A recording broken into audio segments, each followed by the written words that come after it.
నారాయణం నమస్కృత్య నరం చైవ నరోత్తమం దేవీం సరస్వతీం వ్యాసం తతో జయముదీరయేత్. హరి ఓం. పరమేశ్వర స్వరూపమైన సభకి నమస్కారం. భాగవతంలో దశమస్కంధం ఆయువు పట్టులాంటిది. ఎందుచేత అంటే కథాంశము యొక్క పరిణతి చేత, కథాంశము యొక్క వైశిష్ట్యము చేత ఒకటి. అన్నిటికన్నా దశమస్కంధం తప్పకుండా జీవితంలో విని తీరాలి. ఎందుచేత అంటే మనస్సుకి ఏదో ఒక ఆలంబనం ఉండాలి. మీరు ఏ ఆలంబనము మనస్సుకి ఇవ్వలేదనుకోండి, అది వెతుక్కుంటుంది తప్ప అది ఖాళీగా ఉత్తిని ఏం కూర్చోదు. మీరేమీ పని చెప్పలేదనుకోండి మనస్సుకి, అది ఇంద్రియాలని సుఖపెట్టడానికి, శరీరాన్ని సుఖపెట్టడానికి ఒక విషయ వస్తువుని పట్టుకుంటుంది. పట్టుకుని ఆ విషయములను పట్టుకుని తిరుగుతుంది. మీరు ప్రయత్నపూర్వకంగా ఒక మంచి వస్తువుని, ఒక సద్వస్తువుని దానికి అప్పచెప్పారనుకోండి, దాని యందు దోషం ఉండదు. అది పట్టుకుని ఆడుకుంటుంది. ఇక్కడే ఒక రహస్యం చెప్తారు పోతన గారు. భాగవతంలో ఒక చోట మాట్లాడుతూ ధర్మరాజుతో నారదుడు అంటాడు, కామోత్కంఠత గోపికల్ భయమునన్ కంసుండు వైరక్రియా సామాగ్రిం శిశుపాల ముఖ్య నృపతుల్ సంబంధులై కృష్ణులున్ ప్రేమన్ మీరలు భక్తి మేము ఇది చక్రింగంటి మెట్లైన నుద్ధామధ్యానగరిష్ఠులైన హరిచందన్ వచ్చు ధాత్రీశ్వర అంటాడు. మీరు ఏ రకంగానైనా సరే అనుబంధం అంటూ పెట్టుకుంటే ఈశ్వరుడితో పెట్టుకోవాలి. కామోత్కంఠత గోపికలు ఈశ్వరుడితో పెట్టుకున్న సంబంధము కామ సంబంధం. కామోత్కంఠత గోపికల్ భయమునన్ కంసుడు భయంతో ఆరాధించాడు, చంపేస్తాడేమో, పుట్టి చంపేస్తాడేమోనని. వైరక్రియా సామాగ్రిం శిశుపాల ముఖ్య నృపతుల్, శిశుపాలుడు మొదలైనటువంటి రాజులు ఆయనతో శత్రుత్వాన్ని పెంచుకున్నారు. సంబంధులై వృష్ణులను, కృష్ణవంశీయులందరూ కూడా కృష్ణుడు మాకు బంధువు అని అనుబంధాన్ని పెంచుకున్నారు.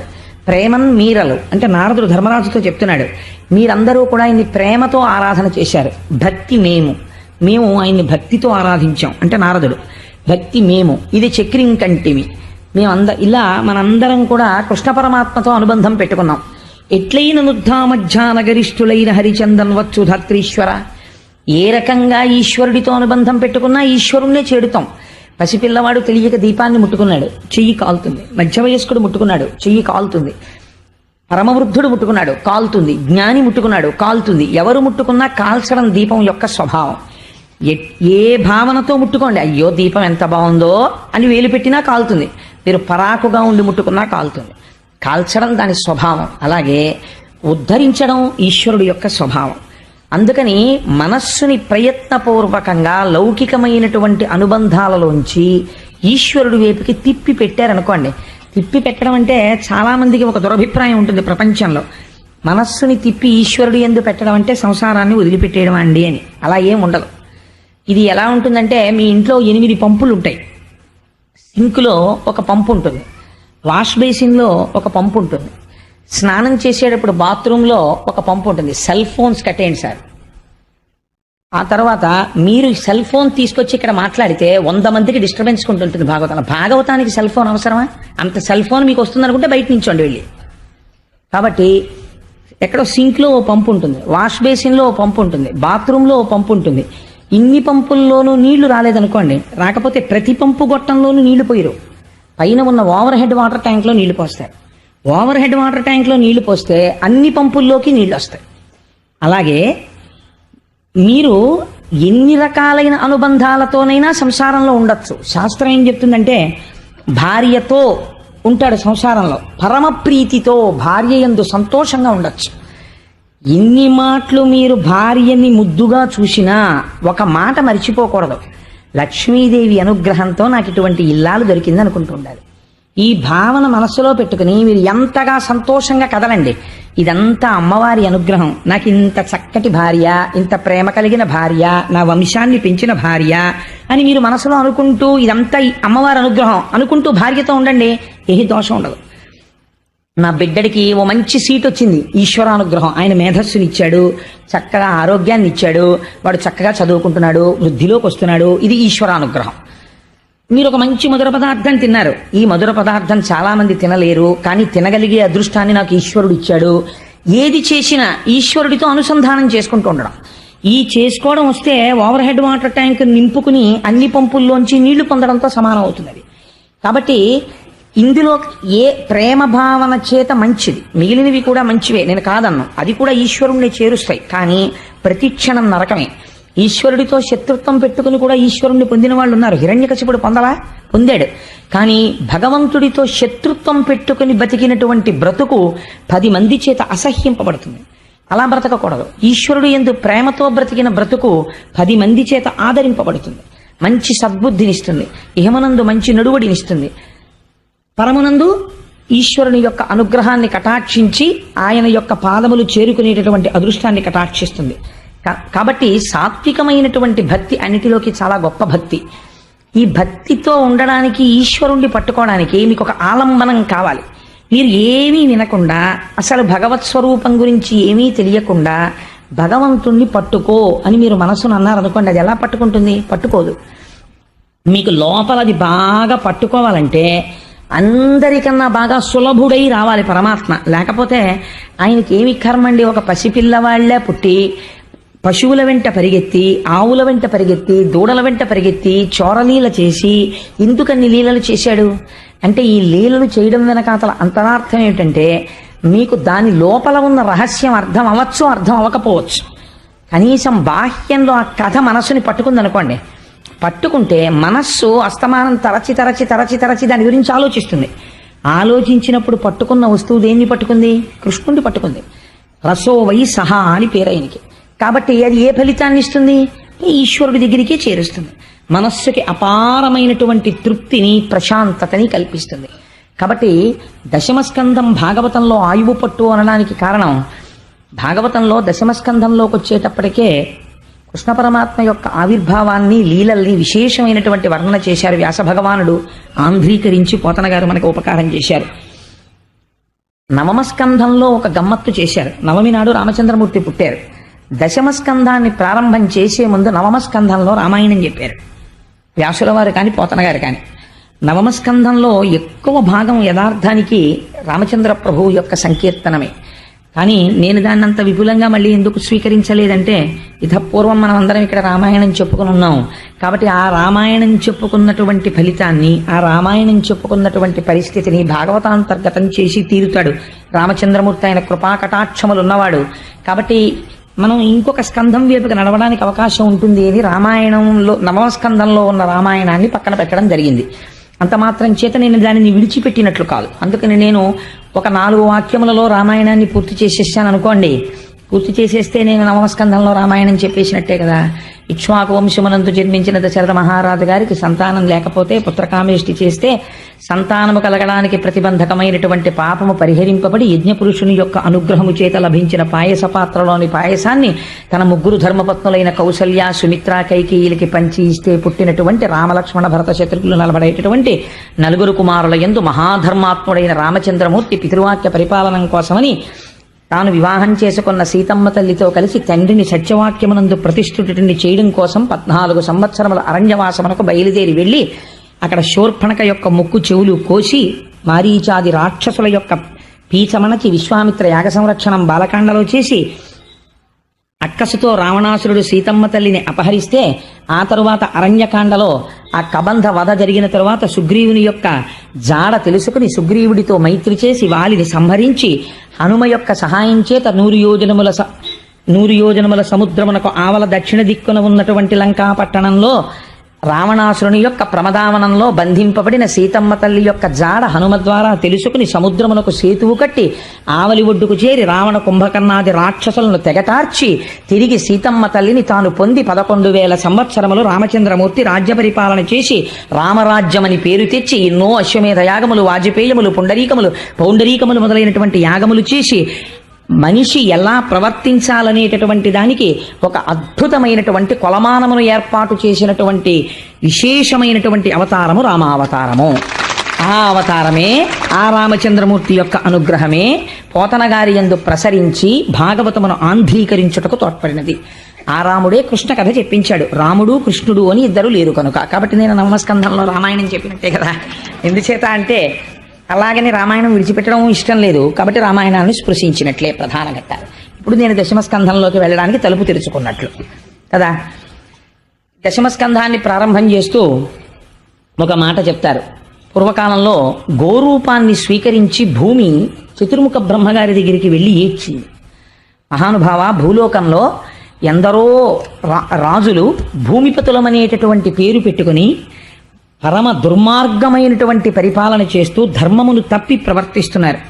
ఇటువంటి వారి యొక్క మదం అణచడానికి, భూమి యొక్క భారమును తగ్గించడానికి, భూభారం అంటే మీరు ఎప్పుడు జ్ఞాపకం పెట్టుకోండి, అది కేవలము తక్కెట్లో వేసి తూచేటటువంటి కొలత కాదు. ఎన్ని ప్రాణులున్నా భూమికి ఎప్పుడూ బరువు కాదు. ఎంతమంది బిడ్డలు పుట్టినా తల్లికి ఎవ్వరూ బరువు కానట్టే. కానీ భూమి ఎప్పుడు బరువుగా బాధపడుతుంది అంటే ధర్మము తప్పి ప్రవర్తించేటటువంటి మనుష్యులను చూసి భూమి భారంగా బాధపడుతుంది. అందుకని సృష్టి చేసిన బ్రహ్మగారిని అడిగింది, వీళ్ళందరినీ సృష్టి చేసిన వాడు ఆయనే కదా, ఇంతమంది అధర్మాత్ములు ఇవాళ భూమి మీద తిరుగుతున్నారు, ఎలా నాకు భారం తగ్గడం అని అడిగింది. భారం తగ్గించడం, ఉన్నది నిలబెట్టడం స్థితికారుడైన శ్రీ మహావిష్ణువు యొక్క అనుగ్రహం. కాబట్టి నువ్వైనా నేనైనా ఆయన్ని ప్రార్థన చెయ్యాలని ఆనాడు చతుర్ముఖ బ్రహ్మగారు ధ్యానమగ్నుడై పురుష సూక్తంతో స్వామివారిని ఉపాసన చేశారు. ఆ ధ్యానమునందు ఆయనకు ఒక వాణి వినపడింది. వెంటనే కళ్ళు తెరిచి ఒక చిరునవ్వు నవ్వి బ్రహ్మగారు అన్నాడు, ఇటువంటి మహానుభావుడండి నిజంగా చతుర్ముఖ బ్రహ్మ. ఆయన అన్నాడు, భూమి నువ్వేం బెంగ పెట్టుకోకు, స్వామి తొందరలో కృష్ణావతారాన్ని స్వీకరిస్తున్నారు. ఆ అవతారం స్వీకరించింది మొదలది ఒక చిత్రమైన అవతారం. కన్నులు తెరువని కడుచిన్ని పాపడై దానవిచను బాలు త్రావి చంపే, కళ్ళింకా సరిగ్గా తెరవడం రానటువంటి పిల్లవాడిగా ఉన్నప్పటి నుంచి రాక్షస సంహారం ప్రారంభం చేసేస్తాడు. కాబట్టి ఎందరో రాక్షసులు, ఎందరో దుర్మార్గులు మరణిస్తారు, నీకు భారం తగ్గుతుంది. కానీ స్వామి ఆదేశం ఇచ్చారు, దేవతలు సురకాంతలు తమ తమ అంశలతో భూమి మీద జన్మించమని. ఆయన యదుకులంలో జన్మించబోతున్నారు. యాదవుడిగా పశువులను కాసేటటువంటి వాడిగా జన్మించబోతున్నాడు. జగదాచార్యుడిగా లోకములకు జ్ఞానమిస్తాడు అని చెబితే భూకాంత పరమ సంతోషాన్ని పొందినటువంటిదై తిరిగి వెళ్ళిపోయి కృష్ణ పరమాత్మ యొక్క ఆగమనము కోసమని నిరీక్షణ చేస్తాను. ఈలోగా భూమి యందు యదువంశమునకు చెందినటువంటి శూరసేనుడు అనబడేటటువంటి ఒక రాజు మధురా రాజ్యాన్ని పరిపాలిస్తున్నాడు. ఆయన కుమారుడు వసుదేవుడు. భోజవంశమునకు చెందినటువంటి వారు ఇద్దరు అన్నదమ్ములు ఉన్నారు. ఒక ఆయన పేరు ఉగ్రసేనుడు, ఒక ఆయన పేరు దేవకుడు. వాళ్ళిద్దరు అన్నదమ్ములు. ఈ ఇద్దరు అన్నదమ్ముల్లో దేవకుని యొక్క కుమార్తె దేవకి, ఉగ్రసేనుని యొక్క కుమారుడు కంసుడు.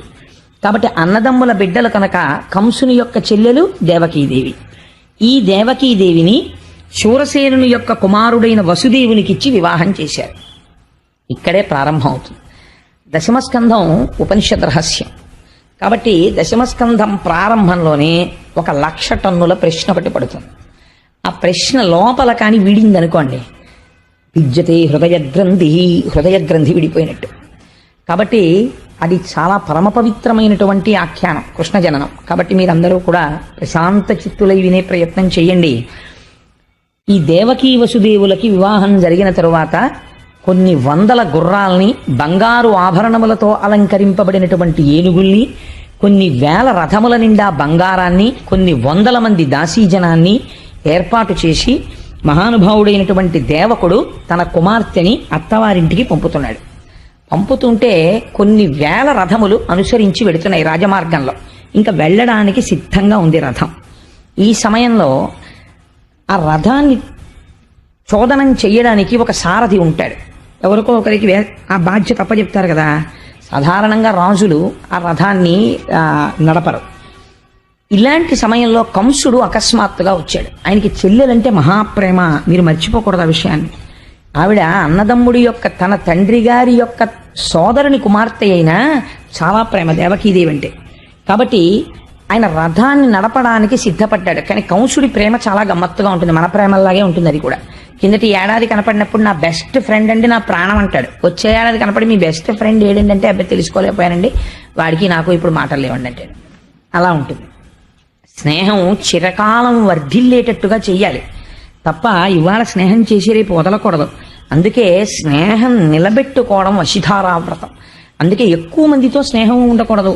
తనకి సరిపోయే వారితోనే స్నేహం చెయ్యాలి, దానికి వయసు అడ్డు రాదు. అలా స్నేహం చేసింది జీవితాంతము నిలబడిపోవాలి. ఆ స్నేహాలు అంత పవిత్రం కావాలి. అంతేకాని ఇవాళ స్నేహం చేసి రేపు విడాకులు ఇచ్చుకోకూడదు. స్నేహానికి అంత అందంగా ఉండాలి స్నేహం అన్నది. సరే, అందుచేత ఈ కంసుడు రథాన్ని నడుపుతాను అని బయలుదేరాడు. చాలా సంతోషించారు. ఎందుచేత ఆయన ఉగ్రసేనుని యొక్క కుమారుడు, ఆయనకి నడపవలసిన అవసరం ఏం లేదు. కానీ తానే చెల్లెల్ని అత్తవారింటికి దింపుతానని బయలుదేరి పగ్గములు పట్టుకున్నాడు. ఆ గుర్రాలను నడుపుతున్నాడు. వెనక దేవకీ వసుదేవులు కూర్చున్నారు. ఈ రథం వెళ్ళిపోతోంది. మీరు ఇప్పుడు ఒక్క విషయాన్ని కొంచెం జాగ్రత్తగా ఆలోచించండి. నేను తరచూ సభలో ఉండేవారికి వచ్చేటటువంటి సందేహాలు నేనే వేసుకుని అడుగుతుంటాను ప్రశ్నలు. ఇప్పుడు ఎవ్వరూ ఏమీ అనలేదనుకోండి, కంసుడు ఏమైనా చేస్తాడా? ఏమీ చెయ్యడు. అత్తవారింటికి దింపేస్తాడు దేవకీదేవి. పోనీ ఎవరైనా వచ్చి గూఢచారులు కానీ ఋషులు కానీ నమ్మదగిన విశ్వసనీయత కలిగినటువంటి వ్యక్తులు ఎవరైనా ఏమైనా చెప్పారా? ఎవ్వరూ పలకలేదు. అశరీరవాణి పలికినది అన్నారు. అశరీరవాణి అంటే ఇది చాలా గమ్మత్తైన మాట. శరీరము ఉంటే వాణి ఉంటుంది. వాణి ఉన్నది అంటే అది శరీరములోంచి వస్తోందని గుర్తు. అంతే కదండి. ఇప్పుడు కనీసంలో కనీసం మీకు ఎదురుగుండా నామరూపాలతో ఏదో ఉండాలి. ఓ చప్పుడు వినపడింది, తలుపు చప్పుడు అయిందంటారు. అసలు తలుపే లేదనుకోండి, చప్పుడు వస్తుందా? తలుపు చప్పుడు రాదు. ఏదో మాట వినపడింది అంటారు. అంటే ఏమిటండి దాని గుర్తు? ఎవరో మనుష్యుడు ఉన్నాడనే కదా దాని అర్థం. మనుష్యుడు లేకుండా మాట ఉంటుందా? ఉండదు. ఇక్కడ అంటున్నారు శరీరము లేదు, మాట వినపడుతోంది అంటున్నారు. అలా ఎలా కుదురుతుంది? శరీరం లేకుండా మాట వినపడడం ఏంటి? అదే సామాన్యమైన మాట కాదు. పోనీ అబ్బాయి రథాన్ని తీసుకెళ్లేటప్పుడు జాగ్రత్త అండి, రోడ్డు మీద గోతులు ఉన్నాయని చెప్పు తెలిసింది అనుకోండి, ఆ శరీరం అని ఫోన్లో చెప్తే చెప్పింది, లేకపోతే లేదు, ఏడు దాని గురించి పెద్ద విశేషం ఏందని వదిలేయచ్చు. అదేం సామాన్యమైన మాట చెప్పలేదు. ఆ శరీరవాణి ఏమని పలికిందంటే, తుష్టయగు భగిని మెచ్చగ నిష్ఠుడవైన రథము నడిపెది రుగవు మీదన్ శిష్టయగు ఈతలోదరి అష్టమ గర్భంబు నిన్ను హరించుసుమి. అంటే తలోదరి అంటే పైకి కనపడనటువంటి కడుపున్నది. అంటే నాబోటిగా నించుంటే కడుపు కనపడుతుంది. కొంతమందికి కడుపు కనపడదు, వెనక్కి వెళ్ళిపోయి ఉంటుంది. అలా వెనక్కి వెళ్ళిపోయి అసలు కడుపు ఉందా లేదా అని అనుమానం ఉన్నట్టుగా ఉన్నటువంటి వాళ్ళని తలోదరి అంటారు. అదో అందం. అలాంటి దానికి పోతన గారి విశేషణం చూడండి ఎంత అందంగా ఉంటుందో. అనువాదం అస్సలు కడుపు లేనట్టుగా శుష్కించిపోయిన కడుపులా కనపడుతోంది. ఈ కడుపులో 8 పుట్టబోతున్నారు. ఈ 8వ వాడు కంసుణ్ణి చంపబోతున్నాడు. ఎటువంటి కడుపు ఆ కడుపు? కానీ అసలు పైకే కనపట్టలేదు. అది తలోదరి. అందుకని తుష్టయ్య భగిని మెచ్చగా ఆవిడికే చక్కగా ఆవిడ కోరుకున్న ఆ వసుదేవుణ్ణి వివాహం చేసుకుని రథం ఎక్కి వెళ్ళిపోతోంది. ఆవిడ మెచ్చుకోవాలని చెల్లెలి సంతోషం కోసం పిచ్చివాడా రథం నడుపుతున్నావు. కానీ శిష్టయ్యగు ఈతలోదరి అష్టమ గర్భంబు నిన్ను హరించుజుమి, నిన్ను చంపేస్తుందిరా 8వ గర్భం అంది. ఇప్పటి వరకు కంసుడు పరమ ప్రేమతో ఉన్నాడు. ఈ మాట వినపడింది ఆకాశంలోంచి. వినపడగానే రథాన్ని ఆపాడు, కిందకి దిగాడు. అంతే, కళ్ళు ఎర్రబడిపోయి గుడ్లు తిరుగుడు పడ్డాయి. అపారమైన కోపం వచ్చేసింది. కందగడ్డైపోయింది మొహం. బుగ్గలు కదిలిపోతున్నాయి, దవడలు ఊగిపోతున్నాయి, పెదవులు కదిలిపోతున్నాయి. తన ఎడమ చేత్తో చెల్లెలి యొక్క కొప్పు పట్టుకుని రథంలోంచి కిందకి లాగేశాడు. లాగేసి కరవాలాన్ని కవచంలోంచి పైకి తీసి కత్తిని డాల్లోంచి ఒక్కసారి ఆవిడ్ని నరికేయడానికని సిద్ధపడుతున్నాడు. ఆ సిద్ధపడుతున్నటువంటి సందర్భంలో ఇప్పుడు ఆలోచించుకోవడానికి సమయం లేదు. ఏం మాట్లాడాలి? వసుదేవుడు మాట్లాడాలి. ఇది చాలా గమ్మత్తైనటువంటి సన్నివేశం. ఇలా ఉంటుంది అని కూడా ఎవరు ఊహించరు. రథం నడుపుతున్నవాడు బావమరిది తన చెల్లెల్నే చంపేస్తాడు లాగేశాడు కానీ అశరీరవాణి పలుకుతుందని కానీ వసుదేవుడు కలకంటాడండి. కాబట్టి ఇప్పుడు ఏం మాట్లాడాలి అంటే, ఇలాంటప్పుడు కూడా ఏమీ కంగారు పడకుండా ధర్మం తప్పకుండా చాలా పెద్ద మనిషిగా తానప్పుడు మాట్లాడినటువంటి మాట తాను తప్పలేనటువంటి మాట అయ్యేటట్టుగా మాట్లాడగలగడం అంటే దానికి ఈశ్వరానుగ్రహం ఉండాలి. లేనివాడు మాట్లాడలేడు. అలాగే ఇలాంటి ప్రమాద స్థితిలో ఆయన ఎంత గొప్పగా మాట్లాడాడో చూడండి. అన్నవు నీవు చెల్లెలికి అక్కట మనన చేయుటో మాడలు చీరలిచ్చుటో సారలిచ్చుటో మధుర మంజుల భాషలను ఆదరించుటో చేయక మిన్నుల మోతలే నిజము మేలని చంపకుమన్న మాని రావన్న సహింపుమన్న తగదన్న వేడెదన్ అన్నాడు. ముందు కంసుని యొక్క అనుగ్రహం కోసమని బతిమాలాడు. అన్నవు నీవు చెల్లెలికి మొట్టమొదటి మాట వేశాడు.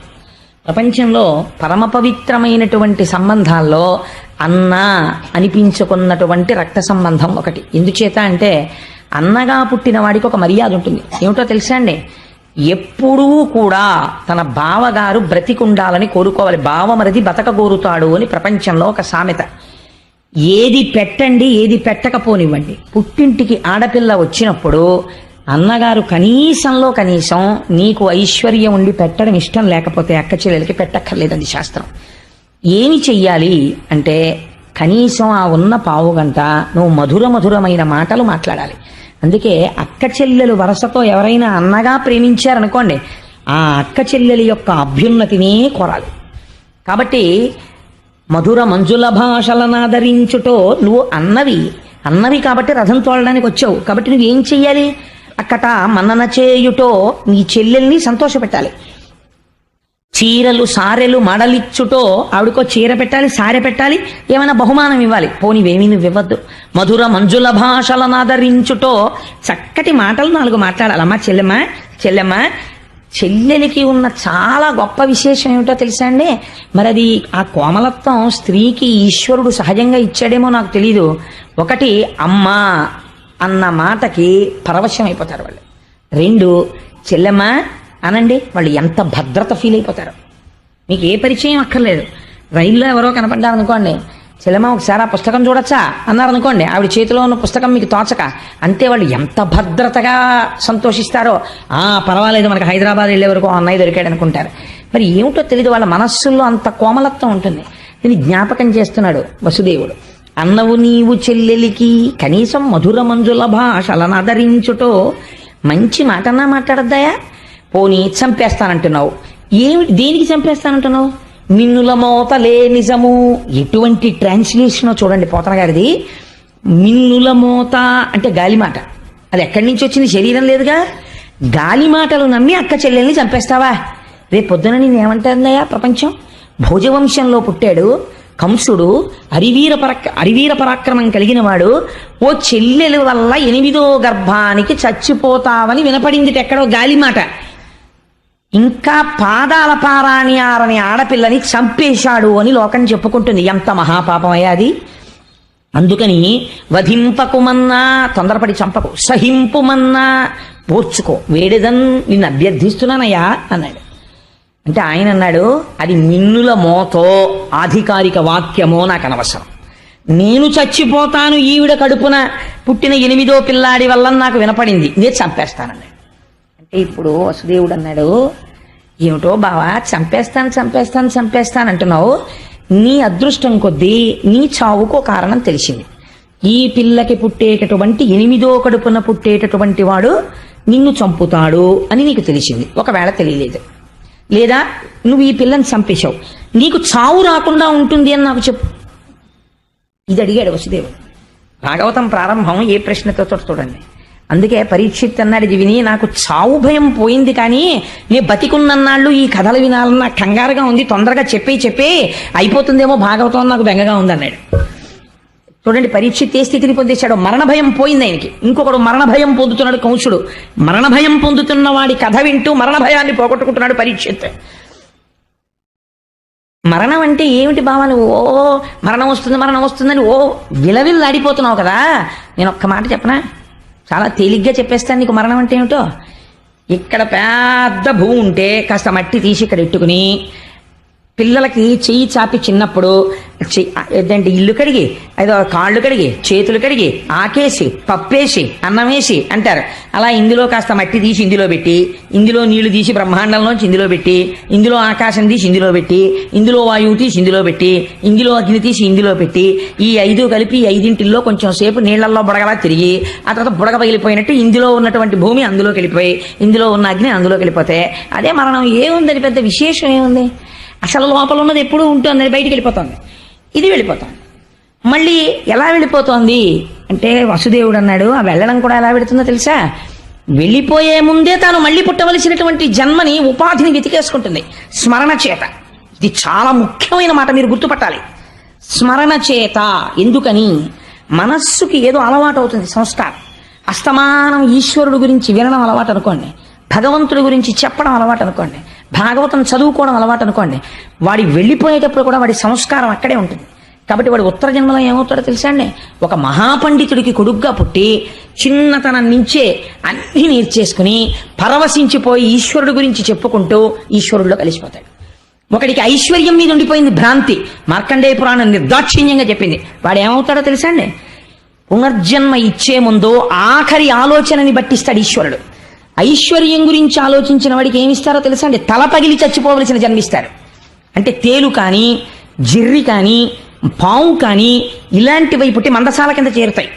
ఆ డబ్బులున్న చోటుకి వచ్చి చేరుతాయి. లేకపోతే ధాన్యం పోసిన అదేంటి పెద్ద పెద్ద కావుల్లో కడతారు, వాటి కింద కానీ చేరితే తనది పోతుందని బెంగ.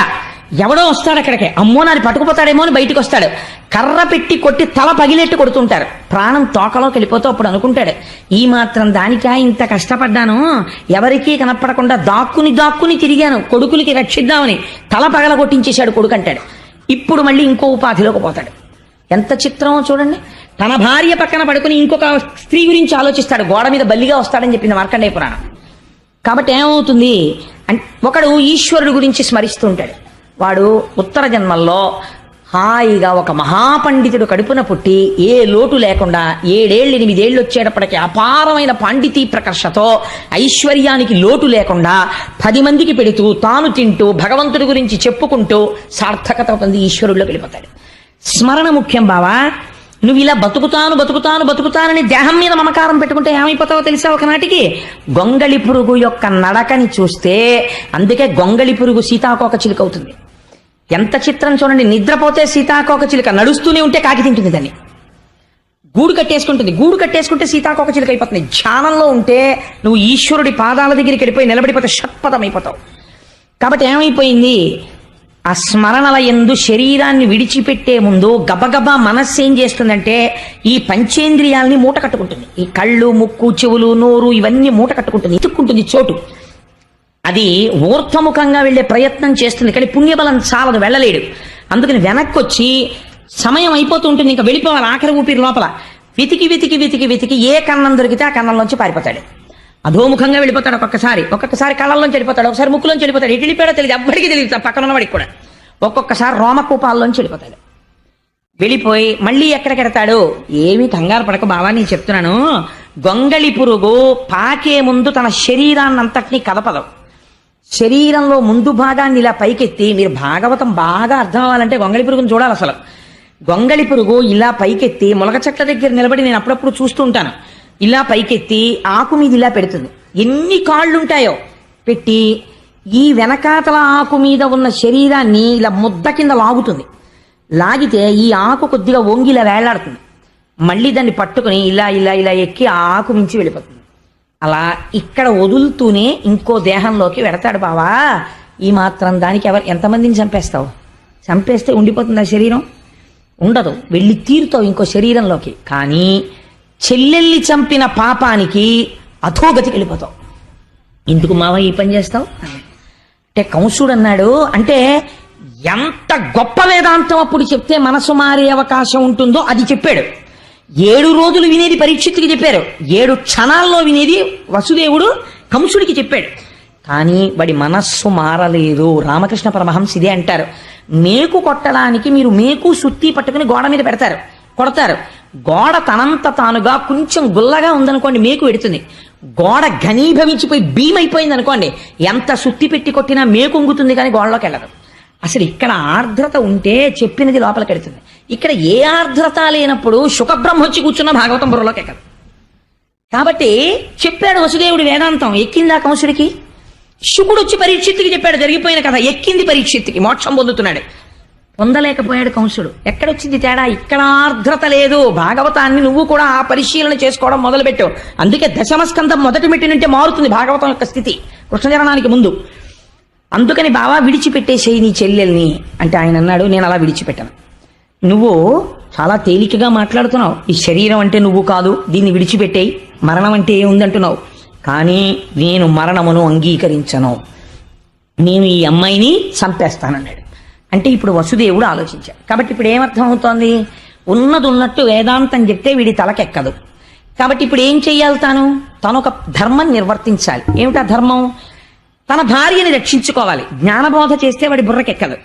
కాబట్టి ఇప్పుడు ఎలాగైనా తన భార్యని రక్షించుకోవాలి అని అసత్యం చెప్పకూడదు, సత్యమే చెప్పాలి. కానీ అది వాడి మనస్సుకు నచ్చేదై ఉండాలి. వాడి మనస్సుకు నచ్చేదే కదా అని చెప్పి ఏ మాట పడితే ఆ మాట తాను అన్నాడు అనుకోండి, తర్వాత తప్పుకోవడానికి తన కంసుడు కాదు, తన వసుదేవుడు అన్న మాటకి నిలబడాలి. కాబట్టి ఎలాంటి మాట మాట్లాడాలి ఇప్పుడు అని లోపల ఒకసారి తర్కించుకున్నాడు.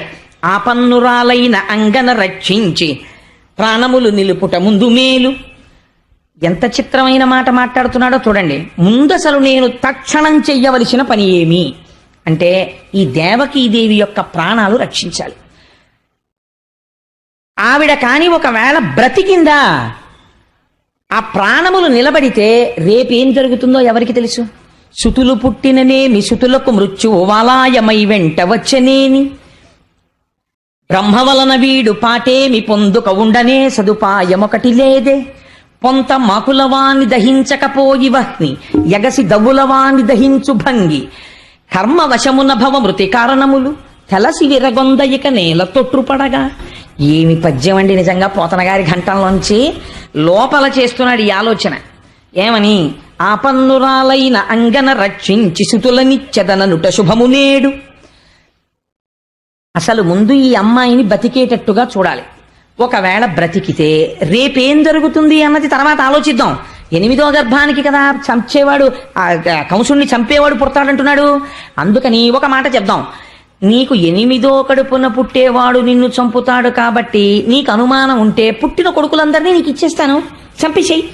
ఈవిడ్ని చంపేయడం ఎందుకు? ఈవిడ కాదుగా నిన్ను చంపేది అంటే వీడేమంటాడు?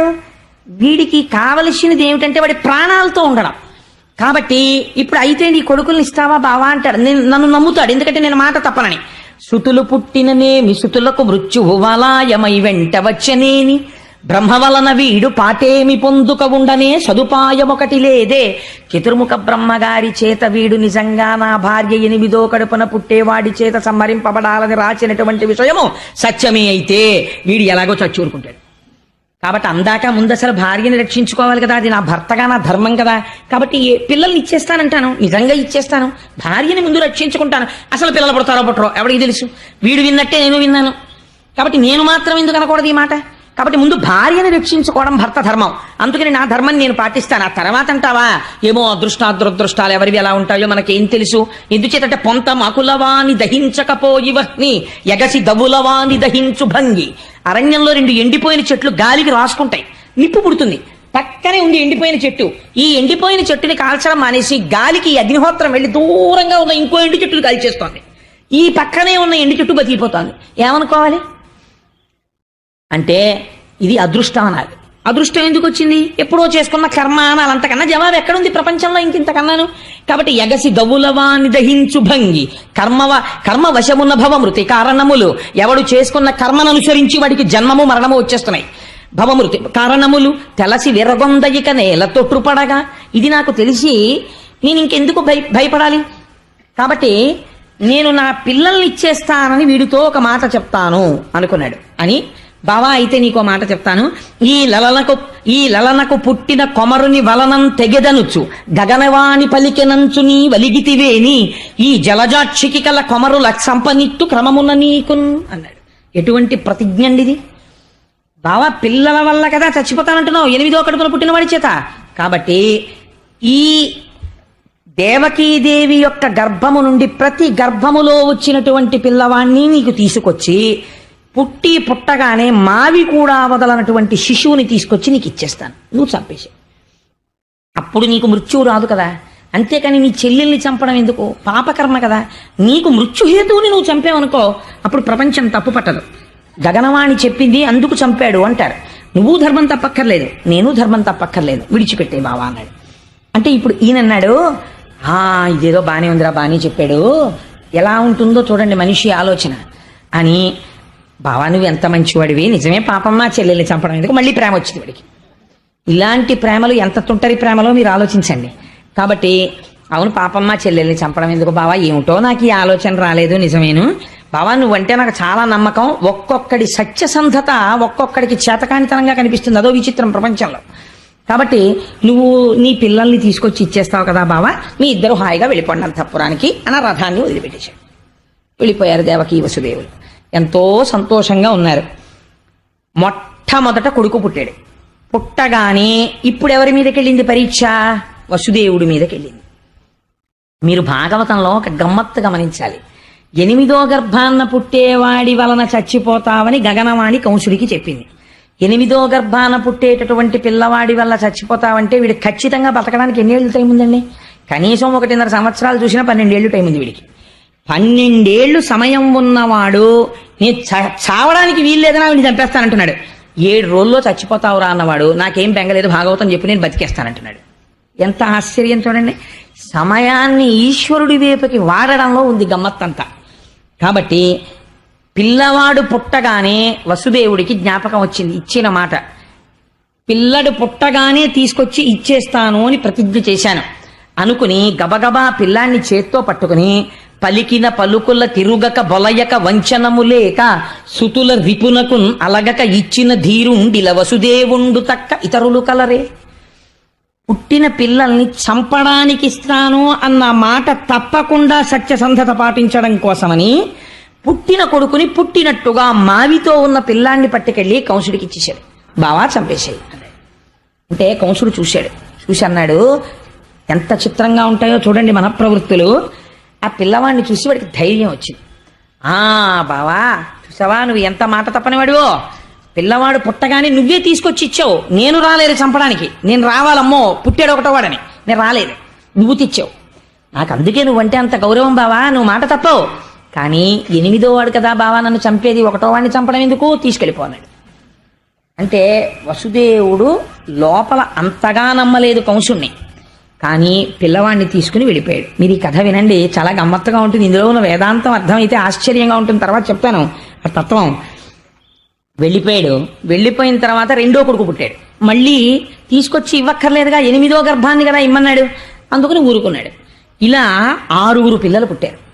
6 పిల్లలతో 6వ పిల్లాడు పుట్టాడు అనేటప్పటికీ తల్లికి తండ్రికి మొదటి పిల్లవాడి మీద ఎంత అనుబంధం ఏర్పడిపోయి ఉంటుందండి. మీరు ఒకసారి ఆలోచించినప్పుడు కూడా 9 ఏళ్ళు 10 ఏళ్ళు పిల్లాడు అయిపోయి ఈ 6 పిల్లలతోటి అమ్మకి నాన్నకి అంత అనుబంధం వచ్చింది. ఇంత అనుబంధంతో వాళ్ళు సంతోషంగా ఉన్న సమయంలో ఒక రోజున నారదుడు వచ్చాడు కంసుడి దగ్గరికి. నారదుడు వచ్చాడనేటప్పటికీ మీరు బెంగ పెట్టుకోకండి, ఆయన మహాజ్ఞాని, ఆయన ఎప్పుడు వచ్చినా ఏదో లోక కళ్యాణం చేస్తాడు. ఆయన వచ్చి అన్నాడు, ఒకనాడు నారదుండొయ్యన కంసుని ఇంటికి చనుదించి ఏకతమున మందలోపలనున్న నందాదులను వారి భార్యలు పుత్రులు బాంధవులును దేవకి మొదలుగా గల తెరవలు వసుదేవుడాదిగా గల సర్వ యాదవులును సొరలు కాని నిజము నరులు కారని తెలిపి కంసుండ నీవు రకసుడవనియు దేవమయుడు చక్రి దేవకీదేవికి పుత్రుడుగా జనించు భూతలంబును చెరప పుట్టిన చనటి దైత్యులనెల్ల సంహరించునని తెలిపి చనియదివికి. ఈయన విచిత్రమైన పని చేశాడు నారదుడు. కంసుడి దగ్గరికి వచ్చి, కంస ఎంత వెర్రివాడి ఓయ్ అన్నాడు. నేను వెర్రివాడినా ఏమన్నాడు ఆయన అంటే, చూసావా మరి ఇంతకన్నా వెర్రితనం ఏముంటుంది, అసలు నువ్వు ఎవరిని వదిలిపెడుతున్నావో అటువంటి ఆ దేవకి మొదలుగా గల తెరవలు వసుదేవుడాదిగా గల సర్వ యాదవులను సురలు కాని నిజము నరులు కారని పల్కి, వాళ్ళెవ్వరూ మనుష్యులు కారు, నువ్వు కిందటి జన్మలో కాలనీమి అన్న పేరు కలిగినటువంటి రాక్షసుడవు, నిన్ను శ్రీ మహావిష్ణువు సంహరించారు, ఈ జన్మలో నువ్వు కంసుడవు, నీ తండ్రి నీ తల్లి దేవకి వసుదేవుడు, ఇంకా నీకో విచిత్రం చెప్పనా, పక్క ఊళ్ళో ఉన్న నందుడు ఆవులు దూడలు ఇవందరూ దేవతలు నిన్ను చంపడానికే వచ్చాయని అనేసరికి అని చెప్పి వెళ్ళిపోయాడు ఆయన. చనియదివికి ఊర్ధలోకాలకు వెళ్ళిపోయాడు, స్వర్గం హాయిగా ఆ వీణ పాడుకుంటూ వెళ్ళిపోయాడు, నారాయణ సంకీర్తనం చేసుకుంటూ. ఇప్పుడు ఈయనకి అనుమానం వచ్చింది, నారదుడు అనవసరంగా అబద్ధాలు చెప్పడగా, కాబట్టి కబురు చేశాడు, వసుదేవుడిని 6 పిల్లల్ని పట్టుకుని రమ్మన్నానని చెప్పన్నాడు అని.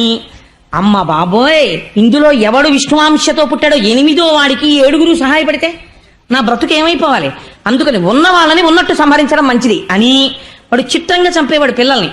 2 కాళ్ళు పట్టుకుని గిర్ర గిర్ర గిర్ర గిర్ర తిప్పి బండలకేసి కొట్టేవాడు, కొడితే పగిలిపోయేది శరీరాలకి ఎక్కడికక్కడ. అలా 6 చంపేశాడు. చంపేసి తండ్రిని తల్లిని దేవకిని వసుదేవుణ్ణి అందరినీ కారాగారంలో పెట్టేశాడు. పెట్టేసి ఇప్పుడు బకుడు తృణావర్తుడు పూతన ఇలాంటి వాళ్ళందరినీ పిలిచి వాళ్ళతో స్నేహం చేశాడు. వాళ్ళందరితో స్నేహం చేసి 8వ గర్భంలో పుట్టేవాడు ఖచ్చితంగా నన్ను అంతం చేయడానికే పుడుతున్నాడు అని ఆశ్చర్యంతో చాలా ఉద్వేగంతో ఎదురు చూస్తున్నాడు. ఎందుకని? ఇంకిప్పుడు బయటెక్కడో ఉండడానికి వీల్లేదు, తన కారాగారంలోనే ఉండాలి.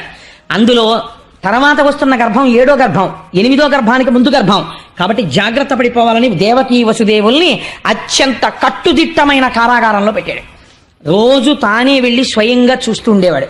అంటే పోతన గారు అంటారు, తల్లి తండ్రినైనా, తమ్ములన్నలనైనా, సఖులనైనా, బంధుజనులనైనా రాజులు చంపుదురు రాజ్యకాంక్ష చేసి అవనితరచు జీవితార్థులగుచు. రాజ్యకాంక్ష అన్నది ఎంత ప్రమాదకరమైందంటే, రాజ్యకాంక్ష పెరిగిపోయినటువంటి వాడు తల్లి తండ్రినైనా, తమ్ములన్నలనైనా, సఖులనైనా, బంధుజనులనైనా ఎవరినైనా చంపేస్తాడు. ఎందుకని? అది కంసుడే కాదు, అవని తరచు జీవితార్థులగుచు. వాళ్ళు బ్రతికుండిపోవాలి, తనకి రేపు రావలసిన పదవి అవతల వాడికి రాకూడదని చంపడానికి కూడా వెనకాడరు. రాజ్యాధికారమునందుండేటటువంటి మదోన్మత్తత అటువంటిది. కాబట్టి కంసుడు కూడా చంపాడు పిల్లల్ని. అయితే మిగిలినటువంటి మాట ఎలా ఉన్నా మీకు ఇక్కడ ఒక అనుమానం తప్పకుండా రావాలి. ఏమండి, అంత పసిపిల్లలు కదా, నారదుడు మహానుభావుడు కదా, లోక కళ్యాణకారకుడే, నారం దదాతీతి నారదహ అని ఆయన జ్ఞానం ఇచ్చేవాడే, అటువంటి వాడు 6 పిల్లలు చచ్చిపోవడానికి కారణం ఎందుకయ్యాడు? ఇప్పుడు ఆయన వచ్చి చెప్పకపోతే వచ్చే నష్టం ఏమిటి? ఎందుకు చెప్పాడు అని మీకు అనుమానం వస్తుంది. భాగవతంలో దీనికి ఎక్కడా జవాబు లేదు. నారదుడు అలా ఎందుకు చెప్పాడు? మీకు దీనికి పరిష్కారం దొరకాలంటే దేవీ భాగవతం చదవాలి. దేవీ భాగవతంలో మాత్రం ఉంది దీనికి. అంటే మనకి రామాయణంలో ఏదైనా అనుమానం వచ్చిందనుకోండి, రామాయణంలో అనుమానం బాగా నివృత్తి అవ్వాలంటే పద్మపురాణం చదవాలి. అలాగే వెంకటేశ్వర స్వామి వారి అవతారానికి సంబంధించి ఏదైనా సమగ్రంగా తెలియాలనుకోండి, భవిష్యత్ పురాణం కానీ వరాహ పురాణం కానీ చదవాలి. అలాగే శివ సంబంధం, సుబ్రహ్మణ్య సంబంధానికి స్కాందం చూసుకోవాలి. అలాగే భాగవతంలో ఏదైనా అనుమానం వస్తే దేవీ భాగవతంలో ఒకసారి చూసుకుంటూ ఉండాలి. దేవీ భాగవతంలో ఈ రహస్యాన్ని చెప్పారు. మరీచి, ఊర్ణాదేవి అని 2 ఉన్నారు పూర్వం. వాళ్ళిద్దరికీ 6 పిల్లలు పుట్టారు. వాళ్ళు పుట్టుకతో బ్రహ్మజ్ఞానులు. వీళ్ళు 6 ఒకసారి చతుర్ముఖ బ్రహ్మగారి యొక్క సభకి వెళ్ళారు. వెళితే వాళ్ళకి ఎందుకు నవ్వు వచ్చిందో తెలియదు, నిష్కారణంగా బ్రహ్మగారు కూర్చునుండగా ఓ నవ్వు నవ్వారు. వాళ్ళు నవ్వితే పెద్దల ఎడల జాగ్రత్తగా ఉండాలి, పిచ్చి నవ్వు నవ్వకూడదు. ఆయన అన్నారు, మీకు నన్ను చూసి నవ్వు వచ్చింది కాబట్టి రాక్షసుడి కడుపున పుట్టండి అని చెప్పించారు. వాళ్ళు 6 కాలనేమికి కుమారులుగా జన్మించారు క్రిందటి జన్మలో. 6 కాలనేమి పుత్రులై కొంతకాలం బ్రతికి తదనంతరము హిరణ్యకశిపుడి యొక్క కడుపున పుట్టారు. పుట్టి వాళ్ళు పుడుతూనే అప్పటికి వాళ్ళకు ఉన్నటువంటి తమోగుణ రజోగుణ సంస్కారం తగ్గింది. మళ్ళీ బ్రహ్మగారి గురించి తపస్సు చేశారు. దీర్ఘాయుర్దాయం ఇచ్చాడు బ్రహ్మగారు. తండ్రికి వచ్చి చెప్పారు, నాన్నగారు మేము చతుర్ముఖ బ్రహ్మగారి గురించి తపస్సు చేశాం, మాకు దీర్ఘాయుర్దాయం ఇచ్చారు అన్నారు. అంటే హిరణ్యకశిపుడికి కోపం వచ్చింది. ఒరే, నేను ఇంకా తపస్సు చేసి పొందలేదు దీర్ఘాయుర్దాయం, మీరు పొందేశారు అప్పుడే, కాబట్టి మీకు శపిస్తున్నాను, మీరు దీర్ఘ నిద్రలో ఉండి మరణించండి. సరికదా, వచ్చే జన్మలో పుట్టినప్పుడు గత జన్మలో తండ్రి ఈ జన్మలో మిమ్మల్ని చంపుతాడన్నాడు. అందుకని హిరణ్యకశిపుడి కడుపున పుట్టిన పాపానికి వాడికి అదే పని, ప్రహ్లాదుని చంపేస్తానని కదా అన్నాడు. దీర్ఘ నిద్రలో ఉండి చచ్చిపోయారు వాడు. మరు జన్మలో ఇప్పుడు దేవకీదేవి కడుపున పుట్టారు ఈ మరీచి, ఊర్ణాదేవుల యొక్క కొడుకులు. ఈ జన్మతో ఆఖరు. కాబట్టి వీళ్ళు గత జన్మలో తండ్రి చేతిలో చచ్చిపోవాలి. గత జన్మలో తండ్రి కాలనేమి ఇప్పుడు కంసుడిగా ఉన్నాడు కాబట్టి కంసుడి చేతిలో మరణించాలి. అందుకని వాళ్ళకి ఆ శాప విమోచనం అయిపోయి వాళ్ళు మళ్ళీ బ్రహ్మజ్ఞానులు అయిపోవాలి. అందుకని నారదుడు వచ్చి వాళ్ళని ఇంచేశాడు. అది కారణం. ఇప్పుడు చెప్పండి, నారదుడు లోక కళ్యాణం కోసం చేశాడా లేకపోతే ఏదైనా కాఠిన్యంతో చేశాడా అంటే లోక కళ్యాణం కోసమే చేశాడు. 6 పుట్టే వరకు వేచి చూసి 6 మళ్ళీ బ్రహ్మజ్ఞానులై మోక్షాన్ని పొందే స్థితిని నారదుడు కటాక్షించినాడు. ఇది దేవీ భాగవతాంతర్గతం, భాగవతాంతర్గతం కాదు. సరే, దీని తరువాత కారాగారంలో దేవకీ వసుదేవులని అట్టెపెట్టాడు. కానీ లోపల మాత్రం కుమిలిపోతున్నాడు. ఎందుకని? జ్ఞానకలునిలోని శరదయువోలే, గతములోని దీప కలికవోలే, భ్రాత ఇంటనాక పడియుండె దేవకీమాత విశ్వగర్భ గర్భుయగుచు అంటారు పోతన గారు. జ్ఞాన కలునిలోని శారదయువోలే. ఒక్కొక్కడు ఉంటాడు, వాడు మహాపండితుడు, కానీ ఉన్నది ఉన్నట్టుగా యథార్థం చెప్పడు. వాడు ఎలా చెప్పాలనుకుంటున్నాడో, వాడికి ఏది ఇష్టమో దాని వైపుకు మళ్ళీ చెప్పేస్తాడు. అది జ్ఞాన కలునిలోని శారదయువోలే. ఘటములోని దీప కలికవోలే. కుండ లోపల వెలుగుతున్న దీపంలా లోకములన్నింటినీ తన కడుపులో పెట్టుకున్నటువంటి శ్రీ మహావిష్ణువుని తన కడుపులో మోయవలసినటువంటి దేవకి కంసుని యొక్క కారాగారమునందు మొగ్గుచున్నది. ఈ స్థితిలో ఒక చిత్రం జరిగింది. శ్రీమన్నారాయణుడు తాను అవతరించాలనుకున్నాడు. తనకన్నా ముందు శేషుడు బయలుదేరుతున్నాడు. ఆదిశేషుడు ముందు అన్నగారిగా పుట్టాలి.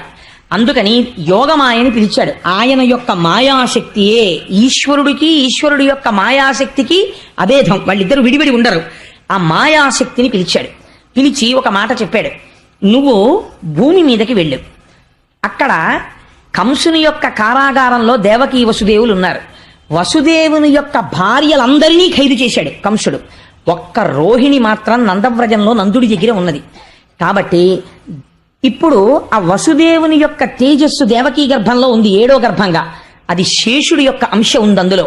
అందుకని ఎవ్వరికీ తెలియకుండా ఆ గర్భస్థమైన పిండమును వెలికి తీసేసాయి. గర్భస్రావమైందని అందరూ అనుకుంటారు. ఈ పిండమును తీసుకుని వెళ్ళి నందవ్రజంలో ఉన్నటువంటి రోహిణీ గర్భమునందు ప్రవేశపెట్టు. అప్పుడు ఇక్కడ జారిపోయినటువంటి పిండము అక్కడ పెరుగుతుంది. పెరిగి అక్కడ వర్ధిల్లుతాడు. బలరాముడన్న పేరుతో జన్మిస్తాడు శేషుడు. నన్ను సేవించాలని కోరుకుంటున్నాడు. అందుకని నువ్వు వెళ్ళి ఈ పని చెయ్యవలసినది అన్నాడు. యోగమాయ బయలుదేరి వచ్చింది. 7వ గర్భంలో దేవకీదేవి గర్భము నిలిచి సంతోషంతో ఉన్న సమయంలో దేవకీదేవి కడుపులో ఉన్నటువంటి పిండాన్ని పైకి లాగి నందవ్రజంలో నందుడి దగ్గర ఉన్నటువంటి వసుదేవుని యొక్క భార్య అయిన రోహిణీ గర్భంలోకి ప్రవేశపెట్టారు. ఇవాళ మనం భాగవతం చెప్తే ఇది జరుగుతుందా అని మీరు ఎవ్వరూ అడగక్కర్లేదు. జరుగుతున్నాయి కదా ప్రపంచంలో. అంటే అప్పుడు మహర్షులు ఎప్పుడో చేశారు, భాగవత కాలంలోనే మన వాళ్ళు దీన్ని తెలుస్తోంది కదా. కాబట్టి బలము మిగుల కలుగ బలభద్రుడని లోక రమణుడగుట్ట చేసి రాముడనియు సతికి పుట్టె గర్భ సంకర్షణంబున సంకర్షణుండని డిఘనుడు సుతుడు. పోతన గారు అన్నారు, బలము మిగుల కలుగ బలభద్రుడని, చాలా బలవంతుడైనటువంటి వాడు కాబట్టి ఆయనకి బలభద్రుడు అని పేరు. లోకరమణుడగుట చేసి రాముడనియు, లోకములన్నింటినీ ఆనందింపచేస్తాడు కాబట్టి రామశబ్దాన్ని పక్కన పెట్టారు, బలరామ అని పిలిచారు. సతికి పుట్టె గర్భ సంకర్షణంబున, ఈ అమ్మ కడుపులోంచి లాగబడి వేరు అమ్మ కడుపులోకి ప్రవేశపెట్టబడ్డాడు. అందుకని సంకర్షణుడు అని పేరు వచ్చింది. అందుకని సతికి పుట్టె గర్భ సంకర్షణంబున సంకర్షణుండని డిఘనుడు సుతుడు. ఆ విధంగా సంకర్షణుడన్న పేరుతో బలరాముని యొక్క ఆవిర్భావము జరిగినది. కృష్ణావతారమునకు ముందు బలరాముడు ఆవిర్భవించాడు. తదనంతరము ఇప్పుడు కృష్ణ పరమాత్మ ఆవిర్భవించాడు.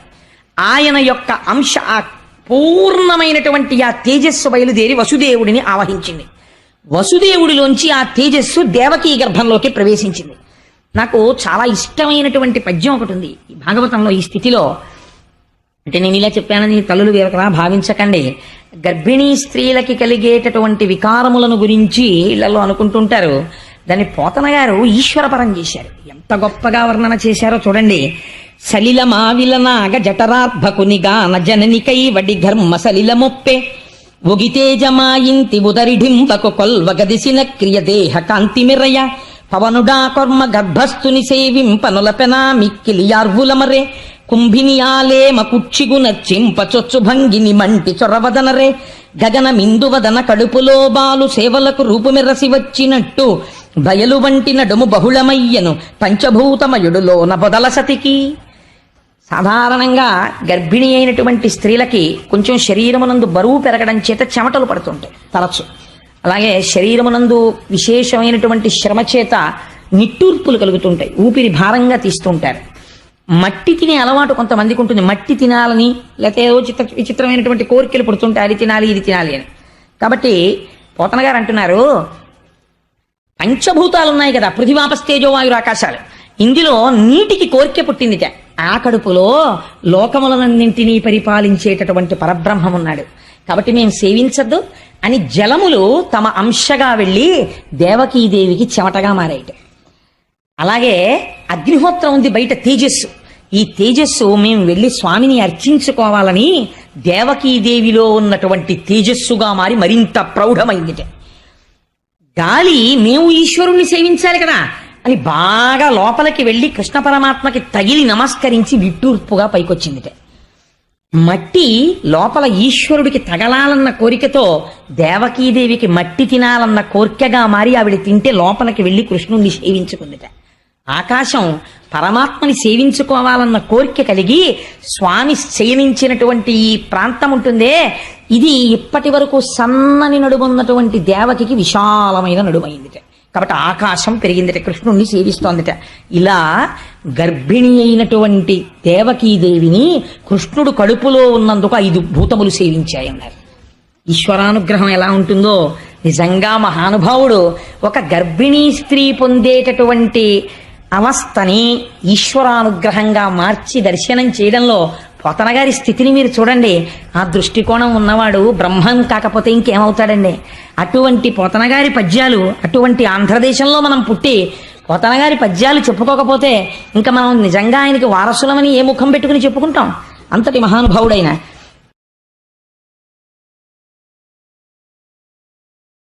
కాబట్టి లోపల కృష్ణ పరమాత్మ పెరుగుతున్నారు. ఇక్కడ నేను మీకు ఒక చిన్న తత్వం గురించి ఒక మాట చెప్పాలి, లేకపోతే మీరు నా మీద కోపడతారు.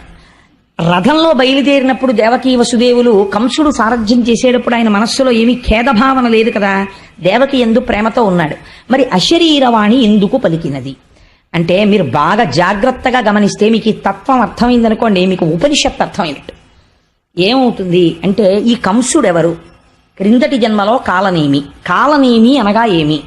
నేమి అంటే ఇరుసు, కాలము అంటే చక్రము. కాలం ఎప్పుడు ఆగదు కదండి, వెళ్ళిపోతుంటుంది. అది కాలచక్రం అంటారు. ఈ పరిగెత్తే చక్రానికి ఒక ఇరుసు ఉండాలి ఆధారంగా. ఆ ఇరుసు ఉండకపోతే చక్రాలు పరిగెత్తావు. ఈ ఇరుసు ఏమి అంటే కాలనేమి అనగా కాలమనబడేటటువంటి పరిగెత్తుతున్న చక్రాలకి ఇరుసుయే కామము. కామం అనగా అస్తమానం నేను కామం అన్నప్పుడల్లా మీరు తుచ్చ కామం గురించి నేను మాట్లాడుతున్నాను అనుకోకండి. కామం అనగా కోరిక, అంతే, కోరికే. మీరు ఒక్క విషయం ఆలోచించండి. నేను ఎప్పుడో పుట్టాను, నేను ఇలాంటి హీనోపమానాలని సభలో ఉన్న ఎవరి మీద నేను ప్రయోగం చేయను, అందుకని నా మీద పెట్టుకుంటుంటాను. అంత మాత్రం చేత వీడు ఇటువంటి నీచుడని మీరు లోపల ఒక అభిప్రాయం పెంచుకోకండి. అది నేను ఎవరి మీద పెట్టడం నాకు ఇష్టం ఉండదు. ఈశ్వర స్వరూపమైన సభకి నమస్కారం అన్న తర్వాత నేను ఎప్పుడో పుట్టాను. పుట్టిన తరువాత నాకేం తెలియదు, నేను ఎక్కడో పడుకుని ఉండుంటాను బహుశా. కొంచెం పెద్దవాడిని అయ్యాను. నా మొదటి కోరిక ఏమి? ఎప్పుడూ మా అమ్మ గుండెల మీద పడుకోవాలి అని అయి ఉంటుంది. ఎందుకంటే అది భయాన్ని పోగొట్టే స్థానం. అమ్మ ఒళ్ళో ఉన్నా, అమ్మ గుండెల మీద ఉన్నా అస్సలు భయం ఉండదు. ఎంత గొప్పవాళ్ళు ఎత్తుకొనివ్వండి, అమ్మ లోపలికి వెళ్తుంటే అమ్మా అని చేతులు వేసేస్తాం. ఎందుకంటే అది భయరహిత స్థానము. కాబట్టి మొదటి కోరిక ఏమి? అమ్మతో ఉండుట. తర్వాత అమ్మ ఎవరిని చూపించింది? నాన్నగారిని చూపించింది. ఇప్పుడు ఏమిటి కోరిక? నాన్నగారి సైకిల్ ఎక్కడం, నాన్నగారితో వెళ్ళడం, నాన్నగారి కాళ్ళు అట్టుకోవడం, నాన్నగారితో ఆడుకోవడం, నాన్నగారు హార్మోనియం వాయిస్తో పాట పాడుతుంటే పక్కన కూర్చుని వినడం, నాన్నగారు శంకర శతకంలో పద్యాలు రాసుకుంటుంటే పక్కన కూర్చుని చూస్తుండడం, నాన్నగారు ఆసువుగా శంకరుడి మీద పద్యాలు చెప్తుంటే విని పొంగిపోతుండడం. అది ఒకనాడు కోరిక. ఆ తరువాత ఏమైనది? ఏదో చదువుకోవాలని కోరిక. ఆ తర్వాత ఏమైంది? ఒక ఆవిడ్ని పెళ్లి చేసుకోవాలని కోరిక. తర్వాత ఏమైంది? 2 పిల్లలు పుడితే బాగుండు. అది ఓ కొడుకో కూతురు అయితే బాగుండు, పుట్టారు. ఆ తర్వాత ఏమైంది? వాళ్ళిద్దరూ బాగా యోగ్యులైతే బాగుండు. ఆ తర్వాత ఏమైంది? ఆ కొడుకు ఏదో ఇంజనీర్ అయితే బాగుండు, వాడు అవుతున్నాడు. ఆ తర్వాత ఏమవుతుంది? వాడికి మంచి కంపెనీలో ఉద్యోగం వస్తే బాగుండు, వస్తుంది. వాడికి నెలకి నేను గంట సేపు లెక్క పెట్టేంత డబ్బు జీతంగా వస్తే బాగుండు, వస్తుంది. నా కూతురుకు మంచి సంబంధం వస్తే బాగుండు, దాన్ని కడుపులో పెట్టుకునే అత్తారు వస్తే బాగుండు, వచ్చారు. పెళ్ళయింది, దాని కడుపున మంచి పిల్లలు పుట్టారు, వాడికి పిల్లలు పుట్టారు. అయితే నేనేం అవుతున్నాను? మీరు ఒక్కసారి ఆలోచించండి. ఈ కోర్కెల రూపంలో నా జీవిత కాలము వెళ్ళిపోతోంది కదా. ఈ కోర్కెలు కనపడుతున్నాయి. ఇప్పుడు వాట్ ఈజ్ యువర్ అచీవ్మెంట్ అని ఎవరైనా అడిగారు అనుకోండి, ఏమి సాధించారు మీరు? ఇలా చెయ్యేసుకు చెప్పండి నాకు అన్నారు. పుట్టానండి, పెరిగానండి, ఒక ఆవిడ్ని పెళ్ళాడానండి, 2 పిల్లల్ని కన్నానండి, వాళ్ళు చదువుకుంటున్నారండి, ఏదో ఇప్పటికి ఇన్ని లక్షలు సంపాదించానండి ఎఫ్సీలో పనిచేసి, అందులో ఇంత తినేశానండి కడుపుకి, ఏదో ఇంత బ్యాంకులో వేశాను, ఓ ఇల్లు కట్టాను, ఈ మధ్య అపార్ట్మెంట్లో ఫ్లాట్ కొనుక్కుని గృహప్రవేశం చేశాను. ఇంతకు మించి ఇన్ టర్మ్స్ ఆఫ్ డిజైర్స్ మీకున్న కోరికలు తీరితే సుఖములుగా, తీరని కోరికలైతే దుఃఖములుగా. ఏదో నేను డాక్టర్ అవుదాం అనుకున్నానండి, అవలేకపోయాను, అందుకు ఏడుస్తుంటాను అప్పుడప్పుడు. అసలు ఆ కోరికుంటే నేను ఉదాహరణకి చెప్తున్నాను అంతే. కాబట్టి ఇప్పుడు ఏమైంది? జీవితం అనగా తీరిన కోరికల వలన కలిగినటువంటి సుఖము ప్లస్ తీరని కోరికల వలన కలిగిన దుఃఖము ఈజ్ ఈక్వల్ టు ఇన్ని సంవత్సరముల నీ జీవితము కదా. కాబట్టి కామమే ఇరుసు, కాలమే పరువు. అయిపోయింది, పడిపోయిన శరీరం. ఏం చేశావు అని ఒకడు అడుగుతాడు. తర్వాత వాడికి జవాబుదారి. వాడు అడుగుతాడు, నీకు ఇచ్చా మనుష్య శరీరం, నీకేదో 80 సంవత్సరాలు ఆయుర్దాయం ఇచ్చా, రోజు పూజ గదిలో 8 నిమిషాలు కూర్చునేవాడివి, 8 నిమిషాల్లో 7 నిమిషాలు మళ్ళీ ఆఫీసులోనో ఫ్రెండ్స్ దగ్గర తిరిగేవాడివి మనస్సుతో, 1 నిమిషమే నా దగ్గర ఉండేవాడివి. కాబట్టి 80 సంవత్సరాల జీవితంలో నువ్వు ఊళ్ళెళ్ళి అక్కడికెళ్ళి ఇక్కడికెళ్ళి ఎగ్గొట్టేసిన పూజలు తీసేస్తే నువ్వు 80 ఏళ్ల జీవితంలో నిక్కచ్చిగా చేసిన పూజ 40 నిమిషాలు. నీకు ఎందుకు ఇవ్వాలరా మళ్ళీ మనుష్య జన్మ అంటే ఏం చెప్పని జవాబు. కాబట్టి ఏమైంది అంటే కాలము కోర్కె రూపములో పోయినది. కాబట్టి ఆ నేమి ఇరుసు కామమే కంసుడు. ఇప్పుడు ఎలా వచ్చాడు? కంసుడిగా వచ్చాడు. ఇప్పుడు ఏం చేస్తాడు? అదే అలవాటు ఆయనకి. లోపల ఉన్నవాడెవరు? దేవకీ వసుదేవులు ఉన్నారు ఇక్కడ. ఎవరా దేవకీ వసుదేవులు? వసుహు కూర్చున్నాడు, దేవుడు ఇక్కడే ఉన్నాడు. నీవార శోకవత్తన్వి పీతాభాస్వత్యనూపమా. ఇవాళ మా ఆఫీసులో మా స్నేహితుడు అన్నాడు, ఏమిటా బాబు ఏం చెప్పినా మళ్ళీ ఆఖరణ ఒకసారి ఇలా ఇక్కడే ఉందంటావు, నీతో ఇదో గొడవ అన్నాడు. అలాగా ఇక్కడే వసుదేవుడు కూర్చుని ఉన్నాడు. కూర్చుంటే ఆయన భార్య దేవకి. దేవకి అంటే దివు అంటే ప్రకాశము. ఆ ప్రకాశము కాంతి కొడుతోంది అన్ని ఇంద్రియాలకి. జ్ఞానము అది తెలుసుకుంటోంది. ఇక్కడే ఉన్న ఆత్మ తెలుసుకోవడము ప్రకాశించడమే దేవకీ వసుదేవులు ఉన్నది. ఇది ఉంటే నడుపుతున్నవాణ్ణి నేనని వాడు నడుపుతున్నాడు. కోరిక నడుపుతోంది కంసుడు. మనస్సు కామముగా కోరికగా రథాన్ని తిప్పుతోంది. ఈ రథంలో ఉండి ఇది తెలుసుకోవట్లేదు. ఈ రథం కోరికల కోసం తిరుగుతోంది. తిరుగుతుంటే అశరీరవాణి చెప్పింది. ఎవరి అశరీరవాణి? వేదం చెప్పింది. ఏమని చెప్పింది వేదం? నువ్వు అష్టాంగ యోగంలో 8వ మెట్టుకు చేరిన సమాధి స్థితి యందు నీ స్వస్వరూపము నీకు భాషిస్తుంది. ఇక్కడ ఉన్న ఆత్మ నీకు దర్శనమవుతుంది. అప్పుడు నీ రూపం అది, నువ్వు ఆత్మ. ఇప్పుడు నీకు ఈ ఆత్మ తెలియగానే లంపటం అంతా ఎగిరిపోతుంది. ఈ కంసుడు ఉండడు. అందుకని 8వ గర్భానికి కంసుడు చచ్చిపోతాడని చెప్పింది. వాడు ఉలిక్కి పడ్డాడు. ఈశ్వరుడు మరుగవాలి, తాను ఉండాలనుకుంటాడు. భగవంతుడి వేపకి నడవనివ్వదు కోరిక. కాబట్టి ఏం చేస్తాడు? శివరాత్రి నాడు ఉదయం 8 అయ్యేటప్పటికి ఇక్కడ చక్కగా గోపూజ చేసుకుని లోపల మనం అందరం అభిషేకం చేసుకుని కుంకుమార్చన చేసుకుని 12 గంటలకి ఇక్కడే పలహారం చేసి ఇంటికి వెళ్ళిపోయి మళ్ళీ సాయంకాలం 6ంటికి వచ్చి 12 వరకు పూజ చేసుకుందామండి అన్నాం అనుకోండి. అబ్బాయి ఎందుకంటే బాబు ఏదో శివరాత్రి ఆదివారం నాడు కలిసి వచ్చింది, ఇంట్లో శివ అనుకుంటే చాలదు ఏంటండి అంటాడు. మిగిలిన టైం ఏం చేస్తావు? టీవీ చూడాలి. అందుకు ఇదంతా 3 మాటలు శివ దేనికోసం అంటే మిగిలింది టీవీ చూడడం కోసం. కాబట్టి ఏమైంది? కంసుడు నడుపుతుంటాడు. దేవకీ వసుదేవుల్ని గుప్తం చేస్తాడు. వాళ్ళు ఉండడం ఇష్టం ఉండదు, చంపేస్తానంటుంటాడు. ఈ రహస్యం తెలియకూడదు. తెలియనివ్వకో, చంపేస్తాను 8వ గర్భం. నువ్వు అష్టాంగ సిద్ధి సమాధి స్థితి వైపుకి నడవడానికి వీల్లేదు. భగ్నం చేస్తాడు ధ్యానాన్ని. అందుకని చంపుతానంటుంటాడు. ఇదే అశరీరావాణి పలకడం, కంసుని రథాన్ని నడపడం అంటే. కాబట్టి ఇప్పుడు ఏమైంది? అయితే అటువైపుకి వెళ్ళేవాడు వెళ్లకుండా మాంతాడా? ఎన్ని చట్రాలు బిగించినా వెళ్ళిపోతాడు. కాబట్టి ఏమైంది? దేవకీదేవిని కారాగారమునందు ఉంచాడు. ఇప్పుడు బాహ్యంలోనికి రండి. కృష్ణ పరమాత్మ లోపల పెరుగుతున్నారు. దేవకీదేవి ఖైదులో ఉంది. ఈ ఖైదులో ఉన్నటువంటి దేవకీదేవి గర్భంలో కృష్ణుడు ఉన్నాడు. ఇప్పుడు ఈ గర్భంలోకి ఎవరు వచ్చి నిలబడ్డారో తెలుసా అండి? 33 కోట్ల మంది దేవతలు చతుర్ముఖ బ్రహ్మగారితో వచ్చారు. వచ్చి దేవకీదేవి కడుపులోకి వెళ్ళి నించున్నారు. ఇది గర్భశుద్ధి అంటే. ఏమి గర్భం ఆ గర్భం, ఏమి అదృష్టం ఆ తల్లిది. ఈ అదృష్టం ఎందుకు పొందిందో ఎదరవిందురు గాని. కాబట్టి ఇప్పుడు ఏం చేశారు? వాళ్ళందరూ స్తోత్రం చేస్తున్నారు. ఈశ్వర నీవు సత్యము, మొదటి మాట చెప్పారు. సత్యం అంటే మారనిది, ఎప్పుడూ ఉండునది. మరి వాళ్ళు కడుపులోకి ఎందుకు వెళ్ళావు? ఇది నీ లీల. నువ్వు కోరుకుంటే అలా కనపడుతుంటావు, ఓ తల్లి కడుపున పుట్టినట్టుంటావు. కానీ యథార్థమునకు మార్పు లేని వాడివి, మార్పు ఉన్నవాడిగా కనపడుతున్నావు. మాకో మార్పులున్నాయి చేసిన కర్మ వల్ల. నీవు మార్పు లేని వాడివి, సత్యమైన వాడివి. మేము నిత్యులము కావాలంటే ఎప్పుడూ ఉండని వాళ్ళమని మాకు భయం. అమ్మో ఉంటామా ఊడిపోతామా అంటుంటాడు అస్తమానమును. అందుకని ఏమిటి భయం? ఉండమని కాదు. ఈ ఆత్మ నేను ఎక్కడికి వెళ్తాను, ఎప్పుడూ ఉంటాను అనే స్థితి రావాలంటే, స్వస్వరూపము భాషించాలంటే నీ అనుగ్రహం ఉండాలి. అలా రాకుండా నువ్వేం చేసావో తెలుసా? ఓ పెద్ద చెట్టు పాతావు. ఆ చెట్టు ఏమిటో తెలుసా? సంసార వృక్షము. ఈ సంసార వృక్షమునకు నీవే ఆలంబనము. నీవు ఉండబట్టి సంసార వృక్షం ఉంది. నువ్వు లేకపోతే వృక్షం ఎక్కడుంది? దీనికి 2 ఫలములు, సుఖము దుఃఖము. దీనికి 3 రసములు, సత్వ రజస్తమో గుణములు. 4 వేర్లు, ధర్మార్థ కామ మోక్షములు. దీనికి 5 రకములైనటువంటి విధానములు, శబ్ద స్పర్శ రస రూప గంధములు. దీనికి 6 ఊడలు.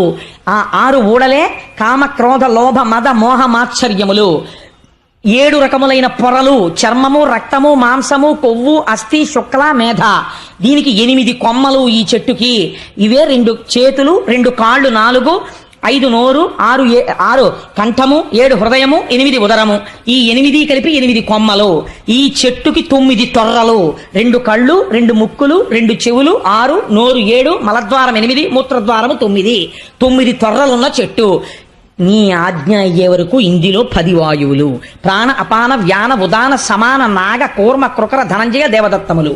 ఈశ్వర, ఇది నువ్వు సృష్టించిన చెట్టు. దీని యందు లంపటమునందు పడున్నారు ప్రపంచంలో ఉన్న మనుష్యులందరూ.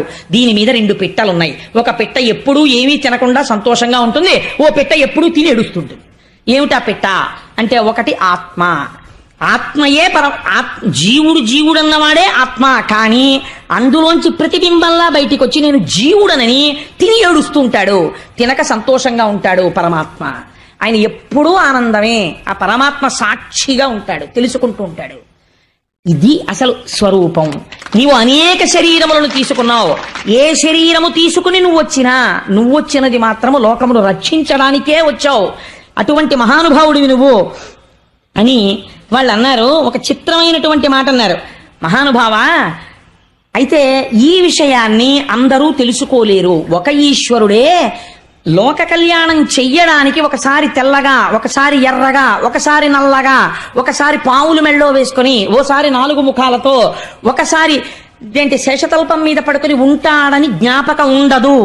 ఎందుకు ఉండదో తెలుసా అంటే, మాయచేత ఎరుక మాలిన వారలు బహువిధంబుల నిన్ను పేరుకొండ్రు, ఎరుక కలిగిన వారు ఏకచిత్తంబున వివిధ మూర్తులుయును నీవేయండ్రు.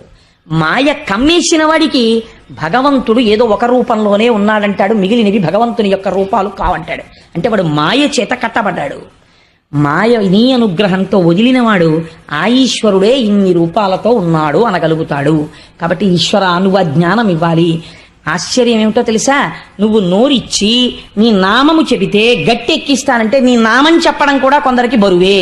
ఆ నామం కూడా చెప్పక అధోగతి పాలైపోతుంటారు. సరికదా, నీ నామాన్ని విమర్శిస్తారు, నీ కథల్ని విమర్శిస్తారు నువ్వు ఇచ్చిన నోటితో. ఎంత ఆశ్చర్యమో చూడు. చెప్పడం చెప్పేస్తున్నారు, విమర్శిస్తున్నారు. అధోగతుల పాలైపోయాక తెలుసుకుంటారు ఏమైపోయారు. ఇది దుర్వినియోగం చేస్తున్నారు. లోకం ఇలా నడుస్తోంది. కానీ మాయందు అనుగ్రహించి మహానుభావ, ముచ్చిరియున్నది లోకము నిచ్చలుకం సాధి కలులు నిర్దయులేచన్ మచ్చిక కావవలయును విచ్చేయుము తల్లి కడుపు వెడలిబుకుందా. కంసాదులు రాజ్యం చేస్తూ భక్తులైనటువంటి వాళ్ళని నిగ్రహిస్తున్నారు. కాబట్టి స్వామి, నువ్వు అమ్మ గర్భంలోంచి బయటికి రావలసింది ముకుందా అని ప్రార్థన చేశారు. ప్రార్థన చేసిన తరువాత ఇక్కడ కంసుడి పరిస్థితి మహాదారుణంగా ఉంది. ఎందుచేత అష్టమ గర్భం వచ్చేసింది, నెలలు పెరుగుతున్నాయి, ఆవిడికి 9వ నెల వచ్చేసింది, స్పష్టంగా తేజస్సు కనపడుతోంది. ఆ అష్టమ గర్భంలో పుట్టేవాడు తన్ను చంపేస్తాడని భయం. అందుచేత తిరుగుచు, కుడుచుచు, త్రాగుచు, ఆఖరికి ఏం చేస్తున్నా సరే అరుగుచు కూర్చుండి లేచున అనవరతంబున్ హరితలచి తలచి జగమా హరిమయముగ చూచ కంసుడారనియలుకన్. ఎంత చిత్రమో చూడండి. కంసుడికి కూడా జ్ఞానము చేత లోకమంతా ఒక ఈశ్వరుడు కనపడ్డట్టే కంసుడికి కూడా కనపడుతోంది. అందుకే అన్నాడు నారదుడు ధర్మరాజు గారితో, వైరంతో కూడా పొందుతున్నారు ఈశ్వరుణ్ణి అన్నాడు. తిరుగుచు కుడుచుచు రాలుచు అరుగుచు కూర్చుండి లేచు అనవరతంబున్ హరితలచి తలచి జగమా హరిమయముగ చూచ కంసుడు ఆరనియలుకన్. తిరుగుతూ ఉంటాడు. అమ్మో ఇంకొచ్చేస్తాడేమో, ఏ క్షణంలో ప్రసవం అయిపోతుందో, పుట్టి ఏమో ఏం చేస్తాడో, ఏ రూపంలో వస్తాడో, ఎలా చంపుతాడో. తాగుతుంటాడు, గ్లాస్ చప్పుడైతే భయం, వచ్చేసాడేమో ఏ రూపంలోనో. ఎక్కడో ఎవరో స్వామి అంటారు, అమ్మో వచ్చేసాడేమో అని భయం. ఉలిక్కి పడుతుంటాడు, వాసన చూస్తుంటాడు, ఏమో వాసనారూపంగా ఎందుకు రాకూడదు. ఇంతకుముందు హిరణ్యకశిపుల్ని వాళ్ళందరినీ చిత్రంగా చంపాడు. హిరణ్యకశిపు ఉపాఖ్యానానికి సంబంధించిన రహస్యం ఎక్కడ చెప్పాడో తెలుసా అండి ఆయన? బలిచక్రవర్తి ఉపాఖ్యానంలో చెప్పాడు శ్రీమన్నారాయణుడు. మీ తాతోడు ఉండేవాడయ్యా, వాడు నా కోసం వెతికాడు నన్ను చంపుదామని, వైకుంఠానికి వచ్చాడో సార్ నా కోసం, నేను ఏం చేశానో తెలుసా? వాడి ముక్కు రంధ్రాల్లోంచి వెళ్ళి వాడి గుండెల్లో కూర్చున్నాను, వాడు బయటంతా వెతికాడు, వాళ్ళలోనే ఉన్నానని తెలుసుకోలేకపోయాడు, వెర్రాడు, ఆఖరికి ఇందులోంచి వచ్చి స్తంభంలోంచి బయటకు వచ్చి వాడిని చంపేశానన్నాడు. అందుకని నీ వాళ్ళేం తక్కువ వాళ్ళు కారులే అన్నాడు బలిచక్రవర్తితో. కాబట్టి ఎక్కడుంటాడు? ఇక్కడే ఉంటాడు ఈశ్వరుడు. అంతర్ముఖ సమారాధ్య బహిర్ముఖ సుదుర్లభ. బయట వెతికితే దొరకదు, లోపలికెడితే దొరుకుతుంది. లోపలికి వెళ్ళడం మనకి తెలియదు, బయట తిరగడం తప్ప. కాబట్టి ఆయన ఏం చేస్తున్నాడు అంటే, ఏది చేస్తున్నా అమ్మో వచ్చేస్తాడు చంపేస్తాడు, ఇదే బెంగ. కాబట్టి ఇప్పుడు ఏమవుతోంది? ఎవరిని చూసినా శ్రీహరే కనబడుతున్నాడు. హరితలచి తలచి జగమా హరిమయము గచూచ కంసుడారనీయలుకన్. నిజంగా కృష్ణావతారం ఆవిర్భవించేటటువంటి సమయం ఆసన్నం అవుతోంది. మీకు ఒక గొప్ప రహస్యం చెప్పేస్తున్నాను ఇవాళ. ఏమిటో తెలుసా అండి? శ్రావణ మాసంలో అర్ధరాత్రి 12 గంటలకి ఆకాశం మబ్బులు పట్టి వర్షం పడుతుంటే శ్రీకృష్ణ భగవానుడి యొక్క ఆవిర్భావం. మళ్ళీ అక్కడి నుంచి 6 నెలలు లెక్కెట్టండి. భాద్రపదము, ఆశ్వీజము, కార్తీకము, మార్గశీర్షము, పుష్యము, మాఘము. మాఘమాసంలో మళ్ళీ మహాశివరాత్రి నాడు అర్ధరాత్రి 12 గంటలకి లింగోద్భవం. ఏమిటి చిత్రం? 6 నెలలు కరచరణాదులున్నవాడి పూజ చేస్తే ఆకారము ఉన్నదా ఆకారము లేదా అన్న లింగస్వరూపము జ్యోతిర్లింగమై భాషిస్తుంది. అలా ఎలా వస్తుందో రేపు మహాశివరాత్రి నాటి సాయంకాలం ఉపన్యాసంలో చెప్తా. మహాశివరాత్రి నాడు లింగోద్భవం అంటే ఏమిటో అర్ధరాత్రి 12 గంటలకి ఖచ్చితంగా 6 నెలలకి లింగోద్భవం. ఎక్కడ శివకేశవ భేదాలు ఉన్నాయండి? ఎంత ఆశ్చర్యంగా ఉంటుంది మనుష్యుణ్ణి ఉద్ధరించడానికి ఈశ్వరుడి యొక్క తత్వం. కాబట్టి ఇప్పుడు ఆకాశం అంతా మబ్బులు పట్టుంది.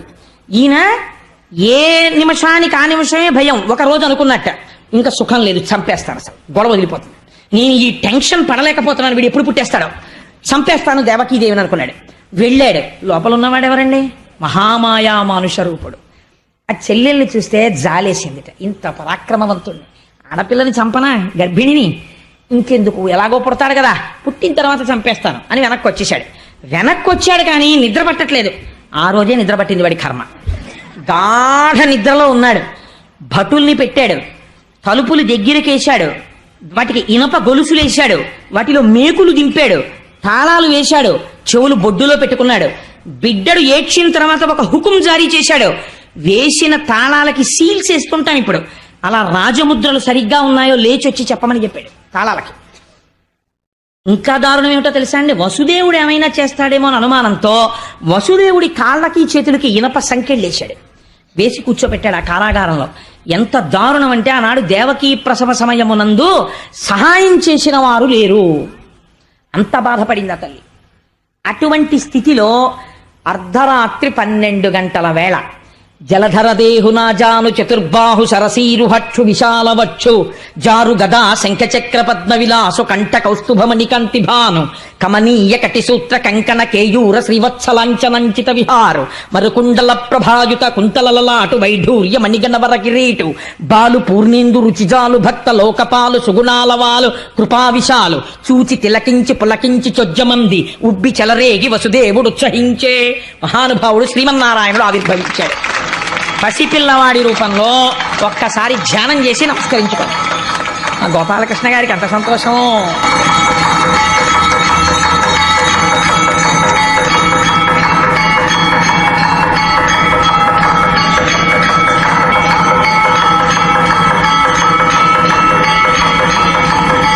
నీరాజనం తీసుకోండి అమ్మా. కృష్ణ జననం వినడం అంటే దశమస్కందాంతర్గతంగా ఎంత అదృష్టం ఇంక ఇవాళ నుంచి. అందుకని జలధరదేహు నాజాను చతుర్బాహు సరసీరుహక్షు విశాలవక్షు. పోతన గారికి సీసం అలా పడింది ఆ పద్యం.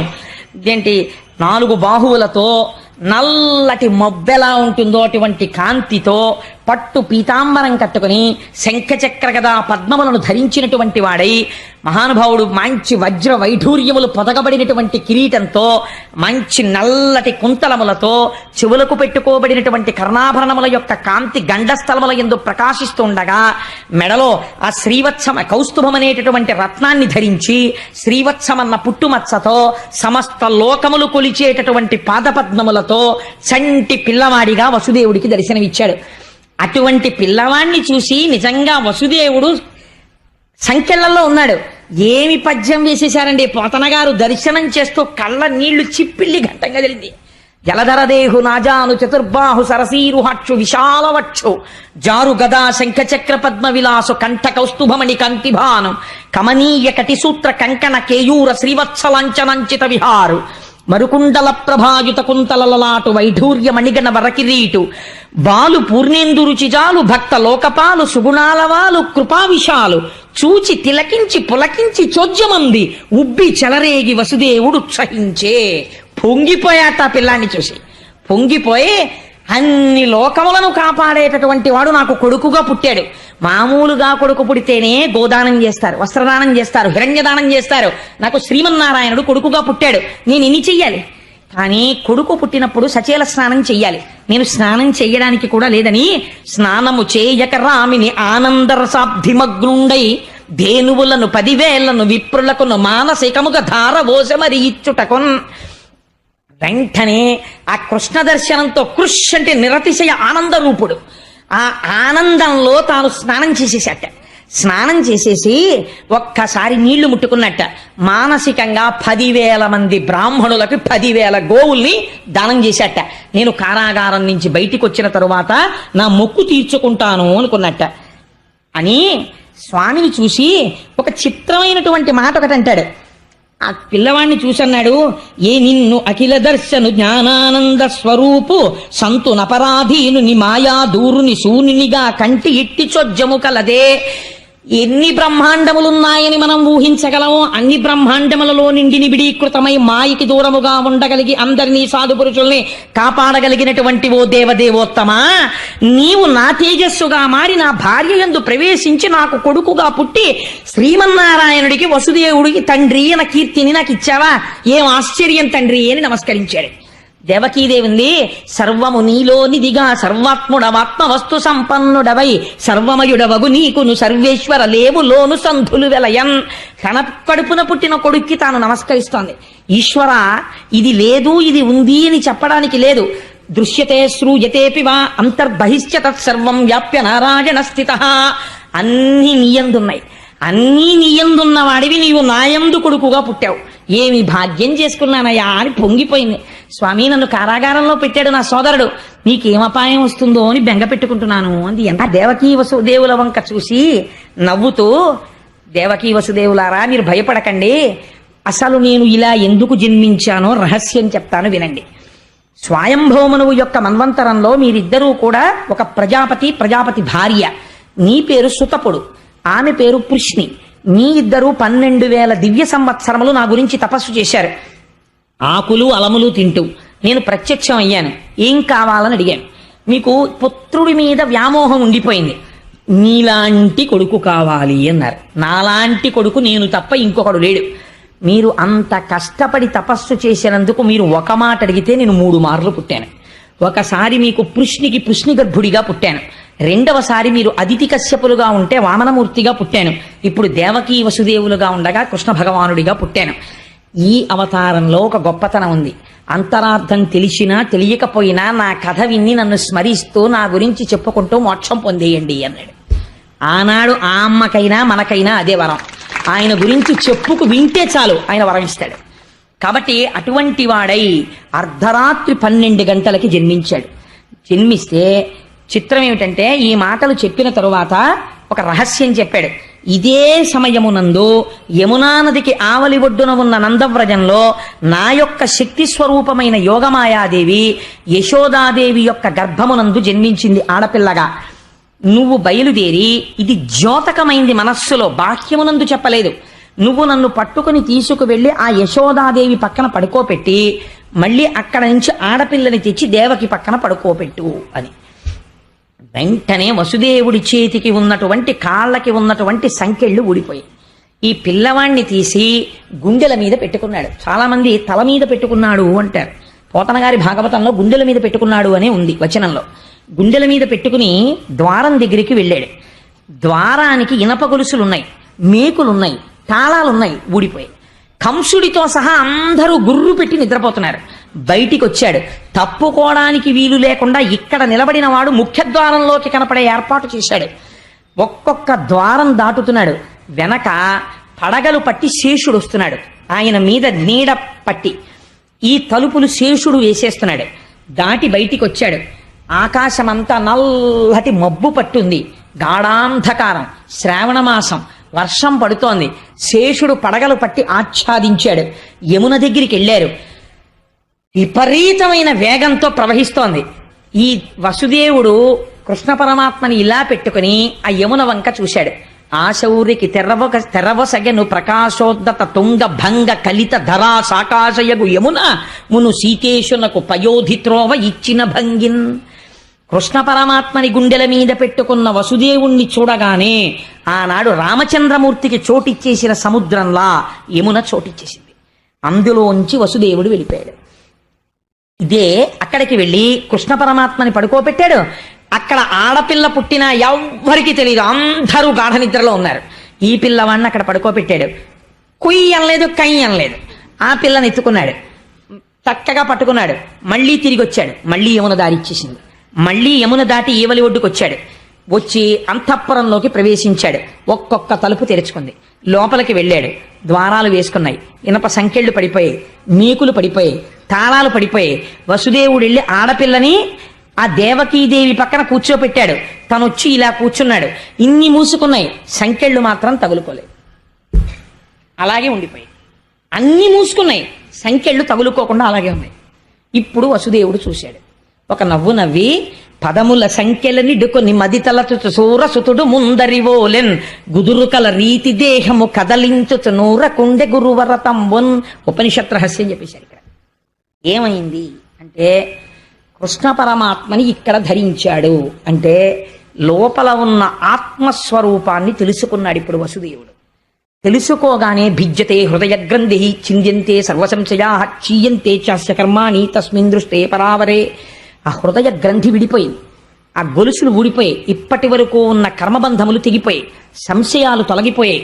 బయటికెడుతుంటే అవివేకమన్న మబ్బులు, అజ్ఞానమన్న చీకటి పట్టి ఉంది. ఆధ్యాత్మిక ఆదిభౌతిక ఆదిదైవికములనేటటువంటి వర్షములు పడుతున్నాయి. పరమభక్తుడైన వాడికి ఇవి ఇబ్బంది పెట్టవు. అందుకని శేషుడు పడగబట్టాడు. జ్ఞానము కలగడానికి ముందు విశేషమైన భక్తి కలుగుతుంది. రమణ మహర్షికి ఆత్మతత్వం తెలియడానికి ముందు పెరియ పురాణం చదివి అపారమైన భక్తి అరుణాచలం మీద కలిగినట్టు. ఇప్పుడు బయలుదేరాడు. యమున దారిచ్చింది. యమున దారివ్వడం అంటే ఏమిటో తెలుసా అండి? సూర్యుడికి ఒక కొడుకు, ఒక కూతురు. కొడుకు యముడు, కూతురు యమున, ఇద్దరూ ఆగరు. యమున కాలస్వరూపం, ప్రవహించి వెళ్ళిపోతుంది, వెనక్కి రాదు. కాలం వెళ్ళిపోతుంది, ఎవరి కోసం ఆగదు. నేను భాగవతం వినలేనండి, అదేం ఆగదు, వెళ్ళిపోతుంది, వెనక్కి రాదు. వెళ్ళిపోతున్న కాలంలో ఎవడెప్పుడు పడిపోవాలో యముడికి తెలుసు, ఆయన తీసేస్తాడు. ఆయన ఆగడు, కాలస్వరూపంలో సూర్యుడు వెళ్ళిపోతుంటాడు. అందుకే సూర్య కుటుంబం అంతా అలాగే ఉంటుంది. ఇట్లాంటి యమధర్మరాజు కాలము దారిచ్చాయి అంటే కాలమునకు వశుడు కాడు అంటే మృత్యువు లేదు. అందుకే రమణ మహర్షి దగ్గరికి వెళ్ళి, భగవాన్ మీరు చచ్చిపోతారని మాకు భయంగా ఉంది అంటే ఆయన నవ్వి, నాకు చావెక్కడుంది, నేను ఎప్పుడూ ఉండేవాణ్ణి, మీరు వెళ్ళిపోతారేమో అనేవారు. మీరు వెళ్ళిపోతారేమో అంటే నేను వెళ్ళడానికి చోటు ఎక్కడుంది, నేను అంతటా పరివ్యాప్తము చెందిన ఆత్మస్వరూపుడను అనేవారు ఆయన. ఈ ఆత్మస్థితి పొందిన వాడికి శరీరము పడిపోవడం గురించి బెంగ ఉండదు. ఇది పంచభూతాలు వెళ్ళిపోతాయి, ఆత్మ ఇలాగే ఉంటుంది నమ్మారు. ఆత్మగా ఉండిపోయారు. ఆత్మగా అరుణాచలమునంద జ్యోతి రూపముగా. అదే ఇందాక చెప్పినటువంటి దేవకీ వసుదేవులు అరుణాచలం కొండలో కలిసిపోయారు. కానీ దేహము పడిపోయేంత వరకు జ్ఞాని రోగము దీనికి వస్తే సాక్షిగా ఉంటాడు. మనం రోగం వస్తే దాంతో తాదాత్మ్యత చెందుతాం, దాన్ని కూడా సాక్షిగా గమనిస్తాడు. ఆ రోగాన్ని కూడా సాక్షిగా ఉంటాడు, తనంత తాను శరీరం పడిపోయే వరకు.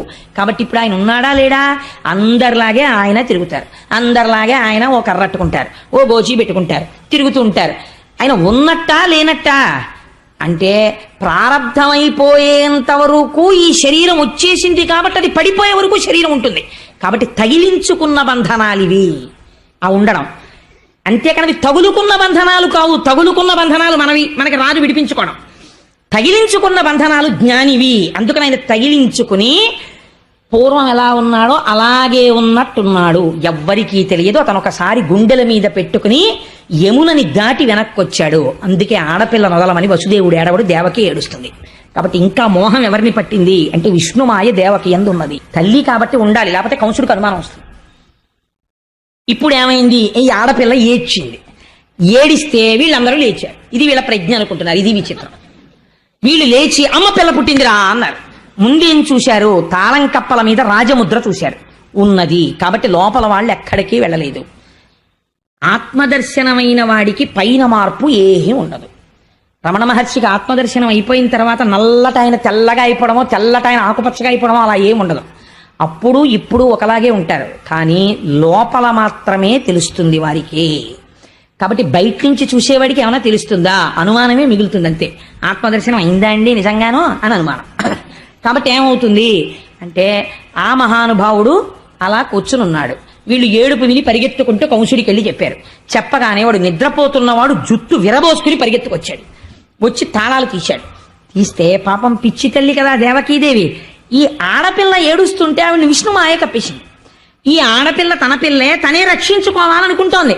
అనుకుని అన్నగారికి కనపడకుండా పమిటలో పెట్టేసుకుంది. ఆ పిల్లని పెట్టేసుకుని గుండెలకి దగ్గరగా హత్తేసుకుని అసలు ఆడపిల్లో మగపిల్లవాడో తెలియకుండా దగ్గరికి పెట్టేసుకుని కాళ్ళు పైకెత్తేసి ఏడుస్తోంది. ఏమని అంటే అది పోతన గారికే చెల్లింది ఆ దర్శనం. అన్న శమింపు మన్న తగదల్లుడు కాడిది మేన కోడలవు మన్నన చేయు మన్న విను మానిని చంపుట రాచపాడి కాదన్న సుకీర్తివై మన గదన్న మహాత్ములు పోవు త్రోవ పోవన్న భవత్ సహోదరి కదన్న ఇను శరణంబు వేడదన్. 1కి 10 మాటలు అన్నయ అన్నయ అన్నయ అన్నయ అంటే వాడి మనసు కరుగుతుందని. అన్న శమింపు మన్న తగదల్లుడి కాడిది మేన కోడలవు అన్నయ ఇది ఏంటి మేనల్లుడు కాడనయా, చంపేయడానికి మేనకోడలన్నయా, నన్ను నమ్మన్నయా, 7గురిని చంపేశావన్నయా, ఇప్పుడు 6గురిని చంపేశావు, 7వది గర్భస్రావం అయిపోయింది, ఇది ఆడపిల్ల, ఇంటికి ఆడబడుచు, నీకు కోడలు, నువ్వు మన్నన చెయ్యాలన్నయ్యా, మహాత్ములు పోవు త్రోవ పోవన్న పసిపిల్ల ఆడదాన్ని చంపాడన్న అపఖ్యాతి నువ్వు కట్టుకోకన్నయ్యా, విడిచిపెట్టన్నయ్యా, ఈ పిల్లనైనా బతకని అన్నయ్యా అని చెప్పి పాపం ఏడుస్తోంది. ఏడుస్తూ ఇంతమందిని చంపేశావు కదా, కనీసం నాకు పుత్రుడు నీ బ్రతుకునకు శత్రుండని వింటి కాన సమయింపతగున్ పుత్రులకు నోచనైతి నీ పుత్రీదానంబు చేసి పుణ్యము కనవే. అన్నయ్య కొడుకులు పుడితే నిన్ను చంపేస్తారని చంపేశావు, నేనేమనలేదు, ఇది ఆడపిల్ల, నేను నా కూతురు దక్కిందని నేను అనుకోను, మా అన్నయ్య నాకు పుత్రికా దానం చేశాడని చెప్పుకు బతుకుతానన్నయ్య, వదిలేయన్నయ్య, ఆడపిల్లను వదిలేయన్నయ్య అని ఏడుస్తోంది. కళ్ళకి కట్టించి క్యాన్వాస్ మీద గీశారండి అక్షరాలతో పోతన గారు, అది ఆయన రచనా ప్రౌఢిమ. వీడు మహోగ్రతతో సోదరిని నిందించి అటు వెతికి ఇటు వెతికి ఆ పసిపిల్ల యొక్క 2 కాళ్ళు పట్టుకుని లాగేశాడు. లాగేసి గిర్ర గిర్ర గిర్ర గిర్ర తిప్పి బండకేసి కొట్టాడు. కొడితే ఈ పిల్ల బండకి తగలడమ్మా అని పైకి వెళ్ళిపోయింది, ఆకాశంలోకి వెళ్ళిపోయి దివ్యమైనటువంటి రథమునందు ఆరూఢి అయి అక్కడ కూర్చునుంది. అటు నుంచి విమానాల్లో ఇంతమంది దేవతలందరూ వచ్చి నిలబడ్డారు. శ్రీమన్నారాయణుడు వరం ఇచ్చాడు, నిన్ను 14 నామాలతో పిలుస్తారు, దుర్గా, భద్రకాళి, విజయ, వైష్ణవి, కుముద, చండిక, కృష్ణ, మాధవి, కన్యక, మాయ, నారాయణి, ఈశాన, శారద, అంబిక. భాగవతాంతర్గతంగా ఈ 14 నామాలు ఎవరు వింటున్నారో ఆ విన్న వాళ్ళందరికీ ఏతించి చూచి చెల్లగుచు, అలాంటి వాళ్ళకి, నిన్ను చూసిన వాళ్ళకి, నామం విన్న వాళ్ళకి, పేరు పలికిన వాళ్ళకి దేశంలో నువ్వు ఎక్కడెక్కడున్నా నీకు రక్షించడం తప్ప ఇంకోటి తెలియదు, అలా రక్ష చేస్తావన్నావు అన్నారు. అందుకని ఆ తల్లి ఆకాశంలో నిలబడింది. దేవతలు, యక్షులు, గంధర్వులు, కిన్నెరులు, కింపురుషులు వచ్చి పాటలు పాడుతూ తల్లికి అగరుధూపాలు సమర్పిస్తున్నారు, నైవేద్యాలు సమర్పిస్తున్నారు. ఈ తల్లి ఇవన్నీ తీసుకుని కిందనున్న కంసుడి వంక చూసి ఒక మాట అంది, తెంపరివై బొరింబొరిని దేవకి బిడ్డల చిన్ని కుర్రలం చంపితివి శిరోజిదియు బీరమే రల మీద నన్నొంపితివి. ఓరి దుర్మార్గుడా, పిల్లలందరినీ తీసుకుని రాళ్లకేసి కొట్టి చంపావు, నన్ను కూడా కొట్టాలని ప్రయత్నం చేశావు, నా సరసంజనించి నిన్ను చంపెడి వీరుడొక్కడు, ప్రవృద్ధిని పొందెడివాడు దుర్మతి, నాతో పాటు పుట్టి నిన్ను చంపేటటువంటి వాడు వేరొక చోట పెరుగుతున్నాడు, నువ్వు చచ్చిపోవడం ఖాయం అని చెప్పి దేవతలు సేవిస్తుండగా తల్లి వెళ్ళిపోయింది. ఈశ్వరుడి నిర్భయత్వం, మరణం కోసం భయపడుతూ ఎంతకాలం సత్యాన్ని ఎప్పటికీ సత్యం తెలుసుకోగలుగుతాడు. కాబట్టి ఆ తల్లి వెళ్ళిపోయింది. వెంటనే కంసుడిలో ఉన్న గమ్మత్తు చూడండి, ఆయన పరిగెత్తుకుంటూ దేవకీ వసుదేవుల దగ్గరికి వచ్చాడు. వచ్చి, చూశావా బావా ఆశ్చర్యం, నువ్వేమంటావు, రేపొద్దున్న నీ 6 పిల్లల్ని నేను చంపేశానంటావు, నేనా చంపినవాడిని? ఆ రోజు నువ్వు చెప్పావే ఎవరి కర్మ వారికి తీసుకొస్తా, ఆ 6 పిల్లల కర్మ ఉంది, నా దురదృష్టం ఏమిటంటే వాళ్ళ మరణానికి నేను హేతు అయ్యాను. నిజంగా నేను చంపగలిగిన వాడిని అయితే బావా, నేను ఇలా గిర్రం తిప్పి కొట్టినప్పుడు ఈ ఆడపిల్లని చంపాలి కదా, మరి ఈ పిల్ల చూడు ఎగిరిపోయింది, పైగా నన్ను చంపేవాడు ఎక్కడో పుట్టేట, అనవసరంగా నేను మిమ్మల్ని వేధించాను, బావా ఏమనుకోకే, నన్ను క్షమించి అంటున్నాడు. కానీ మనసులో అనుమానమే. తొట్టుపడుతూ వాళ్ళిద్దరికీ నమస్కారం చేసి తాళం తీసి, బావా మీరు మీ ఇంటికి వెళ్ళిపోయి సంతోషంగా ఉండండి అన్నాడు.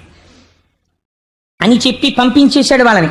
పంపించేస్తే అవతల నందవ్రజంలో ఒక ఆశ్చర్యకరమైనటువంటి సంఘటన జరిగింది. ఆయన మహానుభావుడు కృష్ణ పరమాత్మ అక్కడ ఆవిర్భవించి ఉన్నారు. అక్కడ నందవ్రజంలో ఉన్న వాళ్ళందరికీ తెలివొచ్చింది. ఒక్కసారి తెలివొచ్చి వాళ్ళు లేచి చూశారు. చూసి ఏమిట్రా పిల్లాడు పుట్టాడు అనుకున్నారు. ఆ పిల్లవాడేమీ ఏడవలేదు. కానీ పొంగిపోయింది యశోద, ఎంత అదృష్టం, ఇన్నాళ్ళకి నాకు కొడుకు పుట్టాడు అనుకుంది. ఈ వార్త నందవ్రజంలో ఉన్న వాళ్ళందరూ పరమసాత్వికులై ప్రేమమూర్తులై ఉంటారు. మధురలో ఉన్న వాళ్ళు కృష్ణుడు వచ్చేంత వరకు రాజసగుణంతో ఉంటారు. మధురంగా తిప్పుతుంది మనస్సు. అందుకని మధురకి కంసుడు నాయకత్వం ఉన్నంతసేపు ఆ మధుర మనం ఎవరం వెళ్ళి నిలబడే మధురగా ఉండదు. నందవ్రజం భగవద్భక్తులతో నిండి ఉంటుంది, గోవులతోటిని. అందుకని అక్కడ ఉన్న వాళ్ళకి అమాయకత్వం ఏమీ తెలియదు. వాళ్ళు పొంగిపోయారు. ఏమని? ఏమి నోమ ఫలమో ఇంత ప్రొద్దొక వార్త వింటిమ బలలార వీనులలరా మన యశోద చిన్ని మగవాని కననట చూచివత్తమమ్మ సుధతులార చక్కనివాడు చిక్కినాడు నల్లనివాడు దక్కినాడు ఏ పూర్వ పుణ్యమో ఏ నోము ఫలమో అంటారు వాళ్ళు. ఈ గోపకాంతలకి సంతోషం. ఇన్నాళ్ళకి మళ్ళీ మనం విన్నాం, ఎప్పటి నుంచో కొడుకుల్లేరని బెంగ పెట్టుకుంది యశోద. ఇన్నాళ్ళకి కొడుకు పుట్టాడు. ఎటువంటి కొడుకు? ఏమి నోమ ఫలము ఇంత ప్రొద్దొక వార్త వింటిమ అబలలార వీనులలరా మన యశోద చిన్న మగవానికి నిన్నట. ఆ పద్యంలో అందం చూడండి, పలికెటిది భగవతమట, పలికించు విభుండు రామభద్రుండట. చిన్ని మగవానికనినట ఏమిటండి? చిన్ని మగవాణ్ణి కనకపోతే పెద్ద మగాన్ని కంటారేంటి అసలు ఎక్కడైనా? అంటే వాళ్ళకి అసలు తలగడుక్కుంటే కాళ్ళు కడుక్కోవడం, కాళ్ళు కడుక్కుంటే తలగడుక్కోవడం తెలియదు వాళ్ళకి. అంత అమాయకత్వం ఆ గొల్లలకి. అందుకని వాళ్ళు మాట్లాడేటప్పుడు అలాగే మాట్లాడతారు. అందుకని మన యశోద చిన్న మగవానికి నిన్నట చూచివత్తమమ్మ సుధతులార అని అక్కడికి వెళ్ళారు. ఆ వెళ్ళేటప్పుడు పోతన గారు ఒక అద్భుతమైనటువంటి లైవ్ టెలికాస్ట్ ఒకటి ఇచ్చారండి. వీళ్ళందరూ పరిగెత్తుకుంటూ ఆ యశోద ఉన్నటువంటి గృహానికి వెళ్ళారట. ప్రసూతి గృహంలోకి మగవాళ్ళు వెళ్ళరు, ఆడవాళ్ళు వెళతారు. అందుకని ఆడవాళ్ళందరూ లోపలికి వెళ్ళారు. ఎంత తొందరతో వెళ్ళారంటేట మనం తొందరగా వెళ్ళి చూడాలి, కొడుకు పుట్టేట యశోదకి అని పరుగున వెళ్ళిపోయారట. వెళ్ళిపోయి వేడుకతోడ క్రొమ్మడులు వీడ కుచోపరిహార రేఖలల్లాడ కపోల పాలికల హాటక పత్ర రుచుల్ వినోదనంబాడ పటాంచలంబుల సియాడగ చేరి యశోద ఇంటికిన్ జేడియలేగి చూచిరుగ జిష్ణుని విష్ణుని చిన్ని కృష్ణుని. ఎంత గబగబా పరిగెత్తారంటేట వాళ్ళు గబగబా ప్రసూతి గృహానికి వెళ్ళడంలో వాళ్ళు వేసుకున్నటువంటి కొప్పులు ఊడిపోయేట, వాళ్ళు వేసుకున్న హారాలు ముడులు పడిపోయి ఇటు అటు చిందరవందర అయిపోయేట.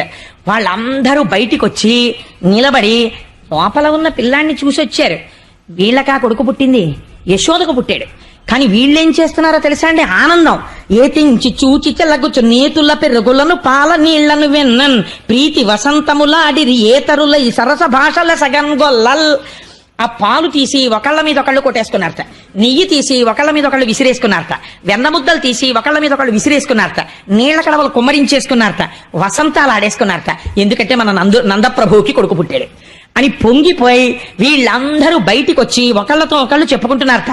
భయ్యంత బాగున్నాడే పిల్లాడు, యశోద పక్కన పడుకున్నప్పుడు చూశాను నేను, బుజ్జి పాదాలు, ఇంతంత పాదాలు, నల్ల మేఘం ఎలా ఉంటుందో అలాంటి రూపంతో ఉన్నాడు. అరికాళ్ళు ఎర్రగా ఉన్నాయి, పువ్వులు పొట్లం కట్టినట్టుగా ఉన్నాయి, ఇంటి వేళ్ళు చిన్ని వేళ్ళు, ఆ చిన్ని వేళ్ళు ఇలా ముట్టుకుంటుంటే ఆ బొట్టన వేళ్ళు, దాని మీద మళ్ళీ ఇంత తెల్లటి గోళ్ళు, పక్కన ఇంత చిన్న పిక్క, ఓ ఇంత కాలు, ఆ కాలు ముట్టుకుంటే మెత్తగా ముసలి వాళ్ళ మోకాళ్ళలాగా ముడతలు పడి మోకాళ్ళు, ఇంతంత తొడలు, వాటి మీద ఇలా 3 గీతలు, ఆ తొడ ఇలా అంటే మెత్తటి తొడ, సన్నటి నడుము, బుజ్జి బొజ్జ, మనం పెట్టుకున్న వెన్న ముద్దలా ఇలా ముట్టుకుంటుంటే ఎంత మెత్తగా ఉంది ఆ బొజ్జ. యశోద పాలు తాగి బుజ్జి ఇంటి చిన్ని నాభి, ఆ నాభిలోంచి అమ్మ కడుపులో ఉండగా అన్నమంతా తిన్నాడు.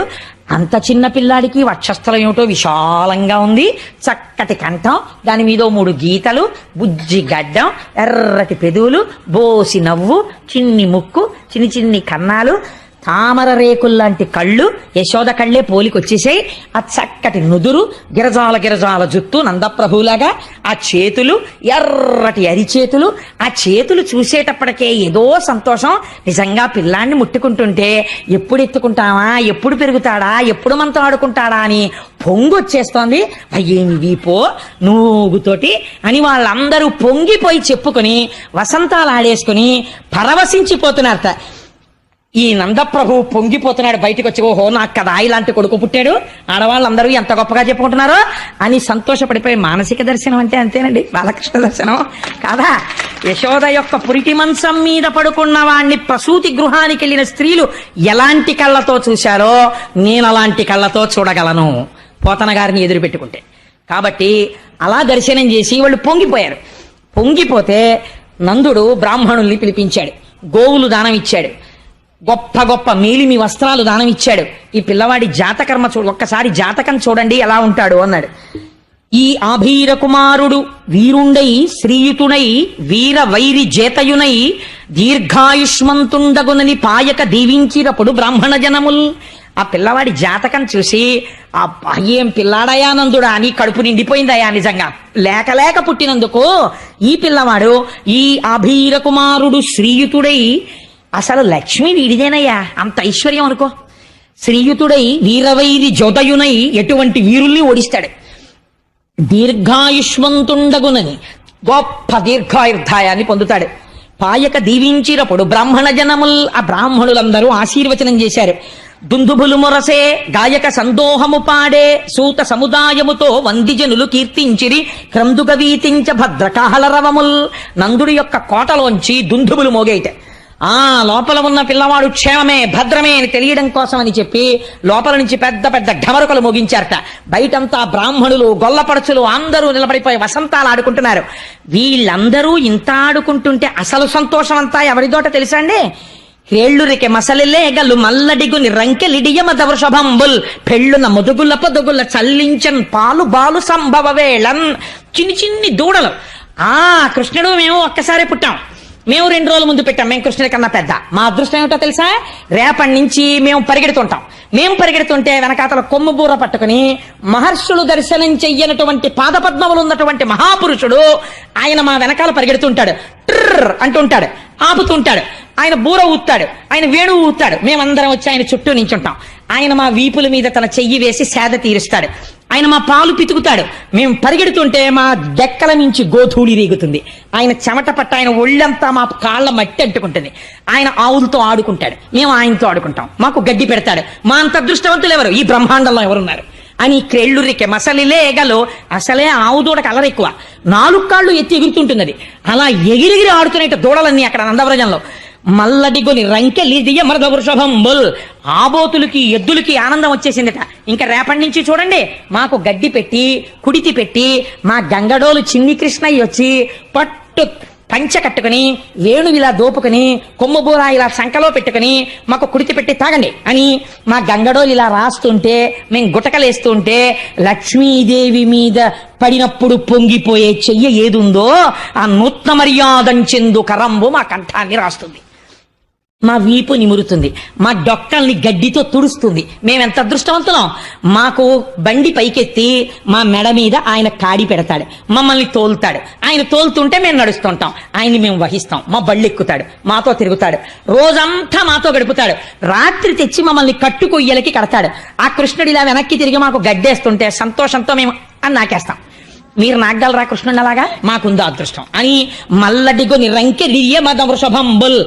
ఆ పెద్ద పెద్ద ఎద్దులు ఆకాశం వంక చూసి అంబా అని పెద్ద అరుపులు అరిచాయిట. ఆవులు అన్నాయిట, ఏం పెద్ద మీ ఇద్దరికేనేంటి గొప్ప, పుట్టిన పిల్లాడు ఎన్ని పాలు కావాలంటే అన్ని పాలు దొరికేటట్టుగా మేం చూడండి ఎలా ఇస్తామో ఇవాళ నుంచి పాలని. పెళ్ళున్న ముదుగుల్ల పొదుగుల్ల చల్లించన్ పాలు బాలు సంభవ వేళం. 7 పాలిచ్చావు, 2 షేర్ల పాలు ఇచ్చేసిందిట. అన్ని పాలు ఆవులు ఇచ్చేసాయిట. ఇంత పొంగిపోతున్నారట అందరూను. ఆ పిల్లాన్ని తీసుకెళ్లి పడుకోబెట్టి ఇప్పుడు అక్కడ ఉన్నటువంటి గోపకాంతలందరూ ఇవన్నీ చేస్తుంటే కొంతమంది ఉన్నారు, వాళ్ళందరూ గోపాలకులు. వాళ్ళకి కొంచెం జాబ్ ఉంటుంది. నందప్రభు దగ్గరికి వెళ్ళి కంగ్రాచులేషన్స్ చెప్పాలి మీకు కొడుకు పుట్టేటని. కానీ వెళ్ళేటప్పుడు వాళ్ళు మామూలుగా వెళ్లరు. అందుకని కంచుకములు తలకట్లను కాంచన భూషాంబరములు మెరయగా గోపకు లేతించిరి మంచి పదార్థములు కొనుచు మధవు చూడన్. వెళ్ళినప్పుడు కంగ్రాట్స్ చెప్పి స్వీట్స్ పట్టుకొచ్చేవాడు, కానుకలు పట్టుకొచ్చేవాడు, పళ్ళు పట్టుకొచ్చేవాడు ఒకడు. కంచుకములు తలకట్లను ప్రభు ఇంటికి వెళ్తున్నారు కదా మరి, అందుకని మంచి డాబుగా తలకాయలకి మంచి పాగాలు చుట్టారట, మంచి కంచుకాలు వేసుకున్నారట, మంచి మంచి ఆభరణాలు వేసుకున్నారట, ఉన్న వాటిల్లో పెద్దంచు పట్టుపంచెలు కట్టుకున్నారట. కట్టుకుని వీళ్ళందరూ కలిసి బయలుదేరి నందప్రభు దగ్గరికి వెళ్ళారట. నందవ్రజం అంతా అక్కడే ఉంది. ఎంత సంతోషమో చూడండి వాళ్ళది. ఇంతలోకే కొడుకు పుట్టాడని ఆనందం. అన్నిటికన్నా చాలా చేతకాని విషయం ఏమిటో తెలుసా అండి? అమెరికాలో ఉన్న అమ్మని పిలిపించుకుంటారు. ఎందుకు? పుట్టిన పిల్లాడికి నీళ్లు వేయడానికి ముందు అసలు నీళ్లు వేయడమే రాదు, అమ్మకే వచ్చది. అందుకని ఇప్పుడు నందవ్రజంలో కృష్ణ పరమాత్మకి నీళ్లు పొయ్యాలి. ఎవరు పోస్తారు? అందరికన్నా ముసలి వాళ్ళు, కడుపు చల ఉన్న వాళ్ళు. చిత్రం ఏమిటో తెలుసా అండి? గొప్ప కానుక వాళ్లే ఇస్తారు.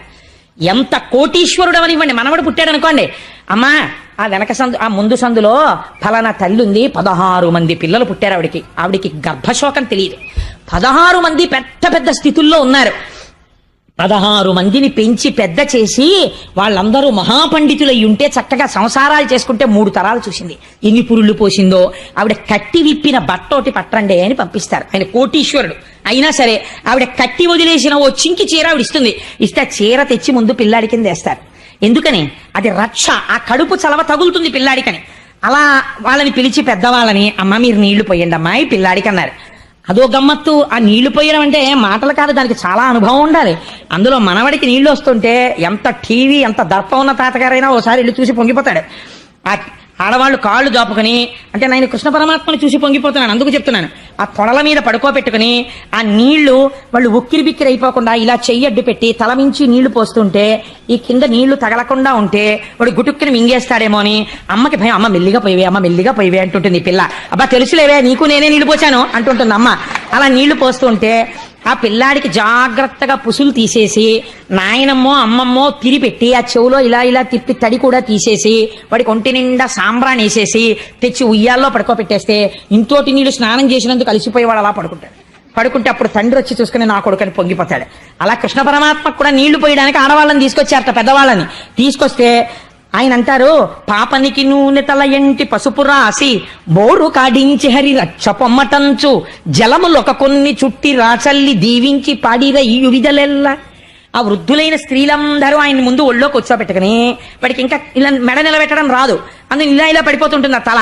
జాగ్రత్తగా ఇలా గడ్డం కింద చెయ్యి పెట్టి గుండెల మీద పెట్టుకుని ఆ పిల్లాన్ని అలా పట్టుకోవడం వాళ్ళకే వస్తుంది, మనకి రాదు, మగవాళ్ళకి.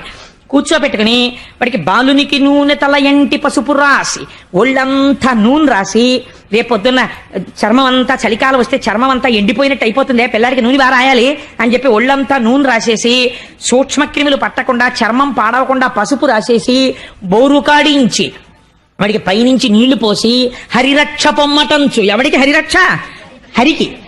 జలములొక కన్ని చుట్టిరా చల్లి దీవించి కసిని నీళ్లు చేతిలో పట్టుకుని శ్రీరామరక్ష 1000 ఆయుష్ 1000 ఐదోతనం 3 పుట్ల మనవలు 6 పుట్ల ముని మనవలు 8 పుట్ల ఇను మనవలు, అప్పటి వరకు నేను బతికుండి నీ పిల్లలందరినీ చూసి నీ మనవలు ముని మనవలు వీళ్ళ పెళ్లిళ్ళన్నింటికీ నేను వచ్చి భోజనం తీసుకుని తిని వాళ్ళందరికీ నీళ్లు పోయొద్దే అమ్మా నేను అని వాళ్ళు ఆశీర్వచనాలు చేస్తున్నారు. పోతన గారు ఎంత లైవ్ టెలికాస్ట్ ఇచ్చారో చూడండి. అందుకని బాలునికి నూనె తల ఎంటి పసుపు రాసి బోరు కాడించి హరిరక్ష పొమ్మటంచు జలములొక కొన్ని చుట్టి రాచల్లి దీవించి పాడిరయ్యు విధలెల్లా. పాటలు పాడారట ఆయన మీద.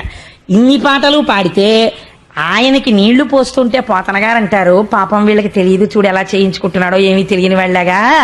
పలుతోయమ్ముల జగముల పలుతోయంబుల ముంచి భాషించడు యాపలు తోయగాడు పల్లవ లలనాకర తోయంబులందు చలగుచు తడియం. ఆయన ఈ లోకాలన్నింటినీ ప్రళయం చేసెయ్యాలనుకున్నప్పుడు నీళ్లల్లో ముంచేసి తాను మాత్రం ఒక మర్రాకు మీద పడుకుని ఏమీ తెలియని వాళ్ళ బొటన వేలు నోట్లో పెట్టుకుని చీకుతూ పడుకునే వటపత్రసాయి ఏమీ తెలియని వాళ్ళ ఈ వృద్ధ గోపకాంతల యొక్క తొడల మీద పడుకుని నీళ్లు పోయించుకుని ఉక్కిరి బిక్కిరి అయిపోయినట్టు అంటే అందరూ అయ్యో అయ్యో అమ్మ ఏమైనా అవుతుందేమో అని యశోద కంగారు పడుతుంటే లోపల నవ్వుకుంటూ ఎలా పడుకున్నాడో చూడు దొంగ కృష్ణుడు. అన్నమాచార్యులు వారైతే అన్నారు, సతులు దొంగ నీవని సతులు పొంగుచున్నారా ముంగిటారాడరా మోహనాకారా అని. అంటే మూర్తి గారు నాకు పాడడం రాదు, అయినా ఆనందంలో పడేస్తున్నాను అనమాట. సరే, అందుచేత వీళ్ళందరూ ఆ పిల్లవాడిని తీసుకొచ్చి అంత పొంగిపోయి ఆఖరికి ఆ పిల్లవాడిని తీసుకెళ్లి ఓ ఉయ్యాల్లో పడుకోబెట్టారు. వాడికి ఒళ్ళంతా సాంబ్రాణి వేసేసి ఊపుతున్నారు అందరూ కలిసి. ఓ పట్టాన ఊపుతారా పసిపిల్లలు పుడితే, ఇంతలో ఎవరో అమలకి వస్తుంది. వాడికి నిద్ర పట్టే వాళ్ళకి ఇలా తీసి ఆ వాళ్ళ నాన్న పోలికేనే ఆ గిరజాల జుత్తు వాడను అంటుంది. అనేటప్పటికీ ఒక ఆవిడ అంటుంది, ఏమీ లేదు అంతా మా అమ్మాయి పోలికే అంటుంది. కూతురుని వెనకేసుకు రాకో మా అబ్బాయి పోలికే అని ఒక ఆవిడ అంటుంది. వీళ్ళ అరుపులకి వీళ్ళ నవ్వులకి వాడికి తెలివి వచ్చేస్తుంది. వాడు మళ్ళీ ఇలా పత్తికాయలా గుడ్లిప్పుతాడు. పడుకోనివ్వండి అమ్మా అంటుంది ఆ తల్లి వచ్చి. పాప ఆవిడ ప్రేమ. మళ్ళీ ఆ ఉయ్యాల ఊపుతుంటారు. జోజో కమలదలేక్షణ జోజో మృగరాజ మధ్య జోజో కృష్ణ జోజో పల్లవకర పద జోజో పూర్ణేందు వదన జోజోయనచున్. ఆ పిల్లవాడిని ఉయ్యాలలు ఊపుతున్నారట. జోజో కమలదలేక్షణ, తామర పువ్వు యొక్క రేకులు ఎలా ఉంటాయో అటువంటి కన్నులున్నవాడా. జోజో కమలదలేక్షణ జోజో మృగ రాజ మధ్య, సింహము యొక్క నడుము ఎలా ఉంటుందో అటువంటి సన్నని నడుమున్నవాడా. జోజో మృగరాజ మధ్య జోజో కృష్ణ. మీకు అనుమానం రావచ్చు, అదేమిటండి పేరు పెట్టలేదు కదా ఎలా పిలిచారు కృష్ణుడని. కృష్ణ శబ్దం నిరతిశయ ఆనంద స్వరూపము. ఆయన్ని చూసేటప్పటికి వాళ్ళకి ఆనందం వచ్చింది. అందుకే అమ్మవారికి కూడా కృష్ణ అని పేరు. జోజో కమలదలేక్షణ జోజో మృగరాజ మధ్య జోజో కృష్ణ జోజో పల్లవకరపద జోజో పూర్ణిందు వదన జోజో యనచున్. ఆ పిల్లవాడిని ఓహో ఉయ్యాలలు ఊపేస్తున్నారట. ఊపేస్తుంటే ఆయన మాత్రం ఎంతసేపు ఊపినా 7 నీళ్లు పోసి పడుకోబెట్టినా చలికాలం పొగమంచని చెప్పి సూర్యుడు వచ్చిన తర్వాత వేడి నీళ్లు పోసి సాంబ్రానేసి ఓ పట్టుపంచ కట్టి చక్కగా పడుకోబెడితే అన్నీ వింటాడు, అన్ని పాటలు వింటాడు, అన్నీ చేస్తాడు. అమ్మయ్య నిద్రపోయాడేమో అని ఇలా ఉయ్యాలా తీసి చూసేటప్పటికి బోసినవు నవ్వి గుడ్లు తెరిచి ఉంచుతున్నాడు. ఏట్రా ఈ పిల్లాడు నిద్రపోడేమిట్రా అని తల్లిదండ్రులకు అదో పెద్ద బెంగ. మీరు యూజువల్గా ఒక కంప్లైంట్ వింటుంటారు, మా అమ్మాయి కొద్దిగా పాడైపోయిందండి, వాడు ఏమిటో రాత్రిళ్ళు లేచి ఆడుకుంటాడండి అంటారు తల్లి. ఎంత చిత్రంగా ఉంటాయో ఆ కంప్లైంట్లు పిల్లల గురించి. వాడు రాత్రిళ్ళు ఆడడం ఓ పెద్ద కంప్లైంట్. ఎందుకంటే వాడు ఆడుతాడు, వీళ్ళు నిద్రపోయారనుకోండి వాడు స్విచ్ బోర్డులో వేలెడతాడు. అందుకని వాడిని అలా కాపలా కాయాల్సిందే. అంత నిజంగా తల్లి ప్రేమ లేకపోతే ఎక్కడ పెరుగుతారండి పిల్లలు. నిద్ర కూడా మానేసి ఆ పిల్లల్ని కాపాడుకుని ఈయన ఎక్కడ లేచి అరుస్తాడో, రేపు మళ్ళీ ఆఫీస్కి వెళ్ళాలి, ఏమిటో వాడు ఆల్రెడీ నువ్వు బాగానే ఉంది నీ ఆటలో నిద్రపుచ్చట్టే ఇప్పుడు చేతిలో ఉందా. పాపం ఏ హాల్లోకి వెళ్ళి వాడిని పడుకోరా నాన్న అని వాడితో అసలు నోట మాట రాని వాళ్ళండి. ఆ చంటి పిల్లాన్ని చూసుకుని వచ్చున్నావా నువ్వు, నీ పళ్ళు, నీ బుగ్గలు బబ్బవచ్చు కదా, ఎన్ని చెప్పేస్తారో కథలు సీరియల్స్ వాడికి చెప్పేస్తారు. వాడికి ఏమీ తెలియదు. వాడు అమ్మ వంక చూసో వెరినవ్వు నవ్వుతుంటాడంతే. వాళ్ళు పొంగిపోయి చెప్పేస్తారు. ఏమి అనుబంధం అండి పిల్లాడికి అమ్మకి సృష్టిలో. అలా తీసుకొచ్చి ఆ పిల్లాన్ని ఊపితే ఎంతకీ నిద్రపోడు. ఏమిటి నిద్రపోడు, ఎంత జో కొట్టినా నిద్రపోడు అనుకుని అందరూ రాను జో కడితే నిద్రపోతాడమ్మా అని ఓ జో జో జో జో జో అచ్యుతానంద జో జో ముకుంద అంటుండడం కొడుతుండడం. ఆయన వీపు మండిపోతోంది. ఇలా దెబ్బలు తినడం ఎప్పుడూ లేదు. కూర్మావతారంలోనైనా దురద తీరలేదు. కానీ ఇదెక్కడి గొడవరా, ఇలా కొట్టేస్తున్నారు, ఎందుకు కొడుతున్నారు వీళ్ళు, ఏమిటి అసలు ఈ జోజో అన్న మాటకు అర్థం ఏమిటని ఆలోచించాట. అప్పుడు ఒక్కసారి ఇదేదో వెంకటాచలంలో చేస్తుంటారు రోయ్ అని అప్పుడు గుర్తు తెచ్చుకున్నాడు. హనుమాచార్యుల వారు గుర్తొచ్చారు. ఉయ్యాల్లో పెట్టి ఊపేవాడు మహానుభావుడు. జో వచ్చుతానంద జో జో ముకుంద అని. అందుకని నన్ను నిద్రబొమ్మంటున్నారులా ఉంది. నాకేమో నిద్ర తెలియదు. లోకములు నిదురపోవగత నిదురింపని శుభగుడు రమణుల్ జోకొట్టి పాడ నిదురన్ గైకొనులీల ఊరకుండె కను తెరవకయున్. ఓహో, ఈ లోకంలో అలవాటుంది, నిద్రపోతారు. నిద్రపోతున్న వాణ్ణి కూడా రక్షించడానికి కళ్ళు తెరుచుకుని ఉండడం నాకు అలవాటు. కళ్ళు మూసుకుంటే నిద్రపోయాడు అనుకుంటారు ఈ లోకంలో. అమ్మయ్యో ఈ వీపు మంట తగ్గాలంటే కనురెప్పలు మూసేస్తానని నిద్రపోయిన వాడిలా ఇలా కనురెప్పలు వేసేసేట. అమ్మయ్య స్వామి పడుకున్నారనుకున్నా ఉయ్యాలా అక్కడ అలా ఉంచి పడుకున్నాడమ్మా నీ పిల్లాడు. అయ్య బాబోయ్ ఇంత ఊపితే కానీ పడుకోడేమిటమ్మా అని పాప ఆ యశోదని తిప్పి ఆవిడ పొంగిపోయి నా కొడుకు కదా ఏడవకుండా అలా ఆడుకుంటుంటాడు అని జాగ్రత్తగా పిల్లాడు నిద్రపోయాడో లేదో మళ్ళీ వాడు ఏడవకుండా తలవేపు ఉన్న ఉయ్యాలా గుడ్డ మెల్లిగా ఇలా తీసి దొంగలా చూస్తారు. వాడు ఇలా కళ్ళు విప్పుతాడు, హడిలిపోతాడు ఇదేమిటని. వాడు విప్పకుండా అలాగే పడుకున్నాడు ఆవిరి బొట్టుతోటి. ఆయన కళ్ళు మూసుకున్నాడు, ఆయనకి నిద్ర అలవాటు లేదు.